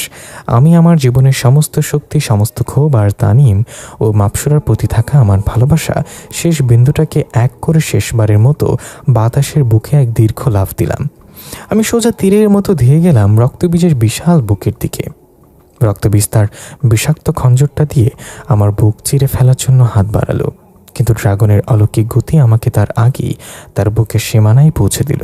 আমি আমার তলোয়ারের ফলাটা সোজা করে ধরলাম। লক্ষ্য তার বুকের ঠিক মাঝখানের ওই অভিশপ্ত লাল পাথর। আমার তলোয়ারের অগ্রভাগ যখন রক্তবীজের বুকে সেই দপদপ করতে থাকা লাল পাথরের ঠিক 1 ইঞ্চি দূরত্বে, তখন মনে হলো পরিলোকের পুরোটা সময়টাই যেন 1 সেকেন্ডের জন্য থমকে গেল। আকাশ থেকে পড়তে থাকা আগুনের গোলাগুলো শূন্যে স্থির হয়ে রইল। জ্বলন্ত কাচের প্রাসাদের ধোঁয়াগুলো বাতাসে জমে গেল কুণ্ডলি পাকিয়ে। রক্তবীজের বিষাক্ত খঞ্জরটা তখন আমার পেটের ঠিক কাছাকাছি এসে থমকেছে। তার লাল চোখের মণি দুটোই ফুটে উঠেছে এক অদীম চরম আর্তনাদ। না, রক্তবীজের কণ্ঠ চিরু এক বজ্র কঠিন চিৎকার বের হলো, যা পরিলোকের সমস্ত পাহাড় পর্বতে ধাক্কা খেয়ে এক প্রলয়ঙ্কারী প্রতিধ্বনি তৈরি করলো। কিন্তু তখন আর নিয়তিকে থামানোর সাধ্য কারো ছিল না। আমি আমার দুই হাতের কবজি শক্ত করে ড্রাগনের দেয়া হাজার হাতির শেষ অলৌকিক তেজটুকু আমার বাহুতে জড়ো করে তলোয়ারটা সোজা বসে দিলাম সেই লাল পাথরের ঠিক মাঝখানে। একটা অবাস্তব কনফাটা শব্দ হলো। মনে হলো যেন আস্তে একটা আসমান থেকে ভেঙে পড়লো আমাদের মাথার উপরে। তলোয়ারের তীব্র নীল বরফের জাদু আর রক্তবীজের ওই প্রাণ পাথরের ভেতরের নরকুণ্ডের আগুনের স্পর্শে এক ভয়ঙ্কর বিস্ফোরণ ঘটল। রক্তবীজের বুকের সেই কুৎসিত পাথরটা হাজার হাজার টুকরো হয়ে চারিদিকে ছিটকে যেতে লাগলো, ঠিক যেন একটা উল্কাপিণ্ড ফেটে চৌচির হয়ে গেল। পাথরটা ভাঙার সাথে সাথেই রক্তবীজের সেই পাহাড়সম বিশাল শরীরটা থরথর করে কাঁপতে শুরু করলো। তার হাতের বিষাক্ত খঞ্জরটা হাত থেকে খসে মাটিতে পড়ে গেল। তার মুখ দিয়ে, চোখ দিয়ে আর বুক চিরে বের হতে লাগলো তীব্র কালচে সবুজ রঙের এক ঘন ধোঁয়া। সে ধোঁয়া এত বিষাক্ত আর তপ্ত ছিল যে আমার গায়ের চামড়া যেন ঝলসে যাচ্ছিল। আমি ছিটকে প্রায় 10 হাত দূরে গিয়ে আছড়ে পড়লাম মাটির উপরে। মাটিতে পড়েও আমি চোখ সরাতে পারলাম না। দেখলাম এক অলৌকিক উপায়ে রক্তবীজের সেই কুৎসিত চামড়া আর মাংসগুলো পায়ের দিক থেকে আস্তে আস্তে ছাইয়ে পরিণত হতে শুরু করেছে। বাতাস যেন সেই ছাইগুলোকে উড়িয়ে নিয়ে যাচ্ছে এক অজানা শূন্যতায়। আর ঠিক তার সাথে সাথেই পুরো চত্বর জুড়ে ছড়িয়ে থাকা সেই হাজার ছোট বড় দানব পিশাচার বরফে জমে থাকা ক্লোনগুলো বাতাসে কর্পূরের মতো মিলিয়ে যেতে লাগলো। তারা যেন কোনো এক দুঃস্বপ্নের অংশ ছিল, যা সকালের প্রথম আলো ফুটতেই উধাও হয়ে যায়। যে দানবেরা একটু আগেও পুরো পরিলোককে গ্রাস করতে আসছিল, তারা এখন শুধু বাতাসে ওরা শুধু কিছু কালো ধূলিকণা। একই সময়ে তানিমকে বন্দি করে রাখা সেই কালো কাচের জাদুকরি গোলকটাকেও বড় বড় ফাটল দেখা দিল। কাচের গায়ে যে নীল রঙের জাদুকরি বিদ্যুৎ ছটফট করছিল তা এক নিমেষে মিলে গেল। তারপর এক বিকট শব্দে আস্ত গোলকটা ভেঙে চুরমার হয়ে গেল, মাটিতে পড়েও গেল। তানিম মুক্ত হয়েই নিজের শরীরের সমস্ত জাদুকরি ক্ষত আর ব্যথা ভুলে ডুকরে কেঁদে উঠল। ও মাটিতে আছড়ে পড়ে দৌড়ে গেল মাপসুরার সেই রক্তাক্ত শরীরটার দিকে। আম্মু চোখ হলো, দেখো বাবা ওই রাক্ষসটাকে মেরে ফেলেছে। আম্মু কথা বলো, প্লিজ কথা বলো। আমি মাটির উপরে উপর হয়ে পড়ে হাঁপাচ্ছিলাম। আমার বুকের ভেতর ফুসফুসটা এত দ্রুত ওঠানামা করছিল যে মনে হচ্ছিল ওটা এখনই বুক ছেড়ে বের হয়ে আসবে। পিঠের সেই নখের আঁচড় থেকে তখনও গরম রক্ত চুইয়ে চুইয়ে পরিলোকের মাটিতে মিশছে, কিন্তু আমার শরীরে তখন আর কোনো ব্যথার অনুভূতি ছিল না। আমার চোখ দুটো শুধু খুঁজছিল আমার ভালোবাসাকে। আমি কাঁপতে কাঁপতে উঠে দাঁড়ালাম। আমার পা দুটো কাঁপছিল অবসাথে। আমি জিতলাম? আমরা কি এই তবে অসম্ভব মরণজয়ী যুদ্ধটাকে জিতে গেলাম? বুক জুড়ে এক অদ্ভুত হালকা আনন্দের অনুভূতি চড়া দিয়ে ওঠার চেষ্টা করছিল। আমি ভাবছিলাম এবার সব ঠিক হয়ে যাবে। আমি ক্লান্ত রক্তাক্ত পায়ে হেঁটে মাপসুরার পাশে গিয়ে বসলাম। আমার কোমরে তখন সযত্নে গোজা রয়েছে ড্রাগনের গুহা থেকে আনা সেই হীরের মতো স্বচ্ছ অলৌকিক জলের বোতল, যে জল পরিলোকের সমস্ত বিষ নামিয়ে দিতে পারে, যা মরণশীল মানুষকেও অমরত্ব দিতে পারে। আমি তাড়াহুড়ো করে বোতলের ছিপিটা খুললাম। আমার হাত কাঁপছিল আনন্দে অতিশয্যে। মাপসুরাই দেখো, আমি জল নিয়ে এসেছি। ড্রাগন আমাকে এটা দিয়েছে। এক ফোঁটা মুখে দিলেই তোমার সমস্ত ক্ষত ভালো হয়ে যাবে। তোমার এই সুন্দর ডানা দুটো আবার ফিরে আসবে। দেখো মাপসুরা, আমি ফিরেছি, আমরা জিতে গেছি। আমি জলটা পরম মমতায় ওর শুকনো ফ্যাকাশে ঠোঁটে ছোঁয়াতে যাব, ঠিক তখনই একটা অবিশ্বাস্য কাণ্ড ঘটল। মাপসুরা তার বরফের মতো ঠান্ডা অবশ হয়ে আসা হাতটা খুব কষ্ট করে তুলে আমার জলের বোতলে ধরা হাতটার ওপর রাখলো। আমাকে বাধা দিল। ওর মুখে কোনো বিজয়ের আনন্দ ছিল না। ও সেই নীল চোখ দুটোর দিকে তাকিয়ে আমার বুকের ভেতরটা ধক করে উঠল। সে চোখে কোনো জীবনের স্পন্দন ছিল না, ছিল এক অসীম বুক ফাটা করুণ আর চিরবিদায়ের এক বিষণ্ণ সুর। না আকাশ, মাপসুরা খুব ক্ষীণ কণ্ঠে বলল। ওর গলার আওয়াজটা যেন দূর থেকে আসা কোনো বাতাসের ফিসফিসানি। এই জল আমাকে আর বাঁচাতে পারবে না প্রিয় মাপসুরার। সেই ফিসফিসানি যখন আমার কানের পর্দায় গিয়ে আঘাত করলো, আমার হাতের জলের বোতলটা কাঁপতে কাঁপতে প্রায় হাত থেকে পড়ে যাওয়ার উপক্রম হলো। চারপাশের সমস্ত বাতাস যেন এক সেকেন্ডে জমে বরফ হয়ে গেল। আমি স্তব্ধ হয়ে ওই নীল মায়াবী চোখ দুটোর দিকে তাকিয়ে রইলাম, যে চোখে একটু আগেও আমি আমার পুরো পৃথিবীর ভবিষ্যৎ দেখতে পাচ্ছিলাম। সেখানে এখন কেবল এক অসীম বুক ফাটা বিদায়ের করুণ সুর। কেন বাঁচতে পারবে না মাপসুরা? আমার কণ্ঠস্বর কেঁপে উঠল। চোখ বেয়ে নোনা জল গড়িয়ে পড়ে ওর গালে রক্তের দাগটার সাথে মিশে গেল। এটা তো সাধারণ কোনো জল নয়। আমি নিজের জীবন বাজি রেখে ড্রাগনের আগুনের পরীক্ষা দিয়ে এই অমরত্বের জল নিয়ে এসেছি। এটা পরিলোকের সমস্ত বিষ নামিয়ে দিতে পারে। তুমি একটুখানি খাও প্লিজ মাপসুরা, আমার দিকে তাকাও। মাপসুরা খুব কষ্ট করে একটা ম্লান কিন্তু পৃথিবীর সবচেয়ে সুন্দর আর পবিত্র হাসিটা হাসলো। ওর সে ঠোঁটের কোণ বয়ে থাকা তখনও তাজা রক্ত চুইয়ে পড়ছে। ও তার বরফের মতো ঠান্ডা হাতটা দিয়ে আমার গালে আলতো করে ছোঁয়া দিল। ওর স্পর্শে কোনো শক্তি ছিল না, ছিল কেবল এক বিদায়ী মমতা। তুমি শক্তির উৎস দেখছো আকাশ, কিন্তু তার পেছনের প্রাচীন অভিশাপটা জানতে না। মাপসুরা খুব ধীর লয়ে প্রতিটি শব্দ উচ্চারণ করতে করতে বলল, যেন প্রতিটা কথা বলতে ওর বুকের ভেতরটা ছিঁড়ে যাচ্ছে। রক্তবীজের ওই বুকের লাল পাথরটা আসলে কোনো সাধারণ জাদু ছিল না।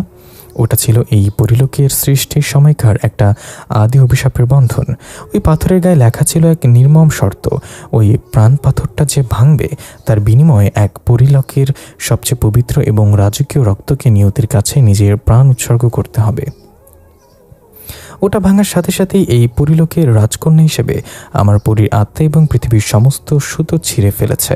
আমার জীবনের প্রদীপটা ওই পাথরের সাথে নিভে গেছে আকাশ। না না, এটা মিথ্যা। আমি এসব জাদুর আজেবাজে নিয়ম মানি না। আমি পাগলের মতো মাথা দোলাতে লাগলাম। আমার ভেতরে ড্রাগনের দেয়া হাজার হাতির শক্তি যেন এক মুহূর্তের এক ফোঁটা বালির মতো মিলিয়ে গেল। আমি তানিমের দিকে তাকালাম। ও তখন আমার পায়ে জড়িয়ে ধরে হাউমাউ করে কাঁদছে। বাবা, কিছু একটা করো, আমাকে মরতে দিও না। ও বাবা, তুমি তো সব পারো। আমি আমার মাপসুরাকে আমার বুকের আরও কাছে টেনে নিলাম। ওর শরীরটা কেমন যেন হালকা মনে হচ্ছিল, ঠিক যেন একটা তুলোর টুকরো। মাপসুরা, আমি এক সাধারণ মানুষ হয়েও তোমার ভালোবাসার টানে এই পরিলোকে চলে এসেছি। ড্রাগনের গুহায় মরে যেতে যেতে বেঁচেছি শুধু তোমার এই মুখটা আরেকবার দেখব বলে। সৃষ্টিকর্তা এতটা নিষ্ঠুর হতে পারে না। যদি তোমাকে চলে যেতেই হয় তবে এই অলৌকিক শক্তি, এই তলোয়ার, এই অমরত্বের জলের কি মূল্য আমার কাছে? আমি এই জল দিয়ে কি করব? এই জল দিয়ে তুমি নিজেকে আর তানিমকে রক্ষা করবে। আকাশ, মাপসুরার কণ্ঠস্বর আরও ক্ষীণ। আরও দূরবর্তী শোনালো। ওর চোখের সেই নীল মণি দুটো আস্তে আস্তে কাচের মতো স্বচ্ছ হয়ে আসছিল। একজন মরণশীল মানুষই তুমি ভালোবাসার যে মহাকাব্য লিখেছ, তাই পরিলোকের ইতিহাসে এই পুড়ে যাওয়া কাচের প্রাসাদের দেয়ালে দেয়ালে সোনার অক্ষরে লেখা থাকবে। পরিলোকের বাতাস চিরকাল তোমার বীরত্বের গান গাইবে, কিন্তু নিয়তিকে তা তো কেউ বদলাতে পারে না। আমার আকাশ, তানিমকে দেখে রেখো, ও খুব ছোট, আর তোমার এই হতভাগী পরি বউটাকে একটু মনে রেখো। মাপসুরা চোখ বোঝো না, কথা বলো। আমি চিৎকার করে উঠলাম, কিন্তু ততক্ষণে অনেক দেরি হয়ে গেছে। মাপসুরার শেষ কথাটি বাতাসের বুকে মিলে যাওয়ার সাথে সাথেই ওর সেই অপার্থিব সুন্দর শরীরটা থেকে এক অদ্ভুত স্বর্গীয় নীল আলো বের হতে শুরু করলো। সে আলোতে কোনো উত্তাপ ছিল না, ছিল এক পরম শান্তি। আমি সমস্ত শক্তি দিয়ে ওকে বুকে জড়িয়ে ধরে গেলাম। আমার হাত দুটো বাড়িয়ে ওর সেই রক্তাক্ত শরীরটাকে আঁকড়ে ধরে রাখতে চাইলাম, যেন আমার নিজের জীবন দিয়ে হলেও ওকে এই পৃথিবীতে আটকে রাখবো। কিন্তু নিয়তি আমার সাথে তার শেষ এবং সবচেয়ে ক্রূর পরিহাসটা করলো। আমার হাত দুটো যখন মাপসুরার শরীরে স্পর্শ করবে, তখন সেখানে কোনো মাংস বা হাড়ের অস্তিত্ব ছিল না। আমার হাত দুটো শুধু শূন্য বাতাসকে আঁকড়ে ধরলো। দেখতে দেখতে আমার চোখের সামনে মাপসুরার সেই অপরূপ সুন্দর অবয়বটা কোটি কোটি উজ্জ্বল আলোর কণায় পরিণত হয়ে গেল। সে আলোর কণাগুলো বাতাসের মৃদু টানে আস্তে আস্তে উপরের দিকে উঠতে লাগলো। জ্বলন্ত ছাই রঙের কাচের প্রাসাদের ধ্বংসস্তূপের মাঝে দিয়েও আমি আর তানিম শুধু চেয়ে চেয়ে দেখলাম আমাদের জীবনের সবচেয়ে বড় আলোটা কিভাবে আমাদের চিরদিনের মতো একা ফেলে গেল, পরিলোকের আকাশে মিলিয়েও গেল। পুরো চত্বরে আর কোনো শব্দ ছিল না, শুধু বাতাসে রয়ে গিয়েছিল মাপসুরার গায়ের সেই পরিচিত মায়াবী বকুল ফুলের মতো সুবাস। কিন্তু সেই সুবাস দেওয়ার মতো একটি মানুষ আর কোনোদিন এই পৃথিবীতে ফিরবে না। আমু, তুমি যেও না। তানিম মাটিতে আছড়ে পড়ে চিৎকার করে কাঁদতে লাগলো। তার সেই বুক ফাটা কান্নায় পরিলোকের পোড়া পাথরগুলো যেন ফেটে চৌচির হয়ে যাচ্ছিল। আমি স্তব্ধ হয়ে দাঁড়িয়ে রইলাম। আমার চোখ দিয়ে আর জল বের হচ্ছিল না। ভেতরের কোনো এক তীব্র অনলে চোখের সমস্ত জল শুকিয়ে পাথর হয়ে গেছে। আমি কাঁপতে কাঁপতে মাথা তুলে আকাশের দিকে তাকালাম। কি অদ্ভুত নিষ্ঠুরতা! রক্তবীজ সম্পূর্ণ ধ্বংস হয়ে যাওয়ার পর পরিলোকের সেই কালো আলকাতরার মতো মেঘগুলো আস্তে আস্তে কেটে যাচ্ছে। মেঘের বুক চিরে ওকে দিচ্ছে এক স্নিগ্ধ সোনালি রোদ। পরিলোকের আকাশে আবার সেই চিরচেনা সুন্দর নীল রং ফিরে এসেছে। বাতাসে যে বিষাক্ত গন্ধ ছিল তাও কেটে গিয়ে এক মনোরম পরিবেশ তৈরি হচ্ছে। চারিদিকে এক পরম শান্তি নেমে এসেছে। পরিলোক আজ মুক্ত, পরিলোক আজ স্বাধীন। কিন্তু এই স্বাধীনতার মূল্য যে আমার পুরো পৃথিবীটা, আমার বুকের ভেতরটা এক অজানা অসীম শূন্যতায় হাহাকার করে উঠল। যে বিজয়ের পর আনন্দ হওয়ার কথা ছিল, সেই বিজয় আজ আমার জীবনের সবচেয়ে বড়, সবচেয়ে নির্মম পরাজয় বলে মনে হচ্ছে। আমি আমার হাতের সেই অমরত্বের জলের বোতলটার দিকে তাকালাম। হীরের মতো স্বচ্ছ জলটা তখনও রোদের আলোয় চকচক করছে, যেন আমাকে দেখে উপহাস করছে। যে জলের জন্য এত রক্তপাত, এত ত্যাগ, এত লড়াই, সে জল আজ আমার কাছে এক মূল্যহীন কাচের টুকরো ছাড়া আর কিছুই নয়। এই জল দিয়ে আমি এখন কি করব? এই জল তো আমার মাপসুরাকে আর ফিরিয়ে দিতে পারবে না। আমি একাই বেঁচে রইলাম। ড্রাগনের বোরে পাওয়া হাজার হাতির শক্তি নিয়ে, আমার অমরত্বের অভিশপ্ত জল নিয়ে আমি একাই বিশাল পরিলোকের বুকে দাঁড়িয়ে রইলাম। কিন্তু এই অসীম শক্তির কী লাভ যদি আমার ভালোবাসার রাজপ্রাসাদটাই আজ শ্মশান হয়ে যায়? পরিলোকের সেই নতুন সোনালি রোদের নিচে ধ্বংসপ্রাপ্ত কাচের প্রাসাদের চত্বরে দাঁড়িয়ে আমি তানিমকে বুকে টেনে নিলাম। আমাদের দুজনের কান্নার আওয়াজ আর দীর্ঘশ্বাস পরিলোকের স্বাধীন বাতাসে প্রতিধ্বনিত হতে লাগলো। কিন্তু সেই কান্নার উত্তর দেওয়ার মতো কিংবা আমার মাথায় হাত বুলিয়ে শান্ত করার মতো মায়াবী ডানাগুলা সেই পরীটি আর কোনোদিন কোনো আকাশ থেকে নেমে আসবে না। এক বুক অন্তহীন শূন্যতার কখনো না শেষ হওয়া এক দীর্ঘশ্বাসকে সঙ্গী করে আমি আমার জীবনের সবচেয়ে কষ্টের পরাজয়টাকে মেনেও নিলাম। প্রিয় লিসেনার, কেমন লাগলো আজকের আমাদের এই গল্পটি অবশ্যই কমেন্ট করে জানাবেন। আর এতক্ষণ ধরে আমাদের সাথে থাকার জন্য অসংখ্য অসংখ্য ধন্যবাদ। যারা আমাদের চ্যানেলটি সাবস্ক্রাইব করেনি তারা প্লিজ সাবস্ক্রাইব করে দিবেন এবং পাশে থাকা বেল আইকনটি প্রেস করে দিবেন। ধন্যবাদ সবাইকে। সবাই ভালো থাকবেন, সুস্থ থাকবেন। দেখা হচ্ছে পরবর্তী কোনো একটি গল্পে। আল্লাহ হাফেজ। গল্পটা শেষ পর্যন্ত শোনার জন্য সবাইকে অনেক অনেক ধন্যবাদ। নেক্সট ভিডিওর জন্য অপেক্ষা করবেন এবং যারা যারা এখনো চ্যানেলটি সাবস্ক্রাইব করেনি তারা প্লিজ সাবস্ক্রাইব করে দিবেন এবং পাশে থাকা বেল আইকনটি প্রেস করে দিবেন, যাতে করে আমরা নতুন কোনো ভিডিও আপলোড করলে আপনারা সবার আগে এবং খুব দ্রুত পেয়ে যান। আসসালামু আলাইকুম, দেখা হবে পরবর্তী কোনো গল্পে।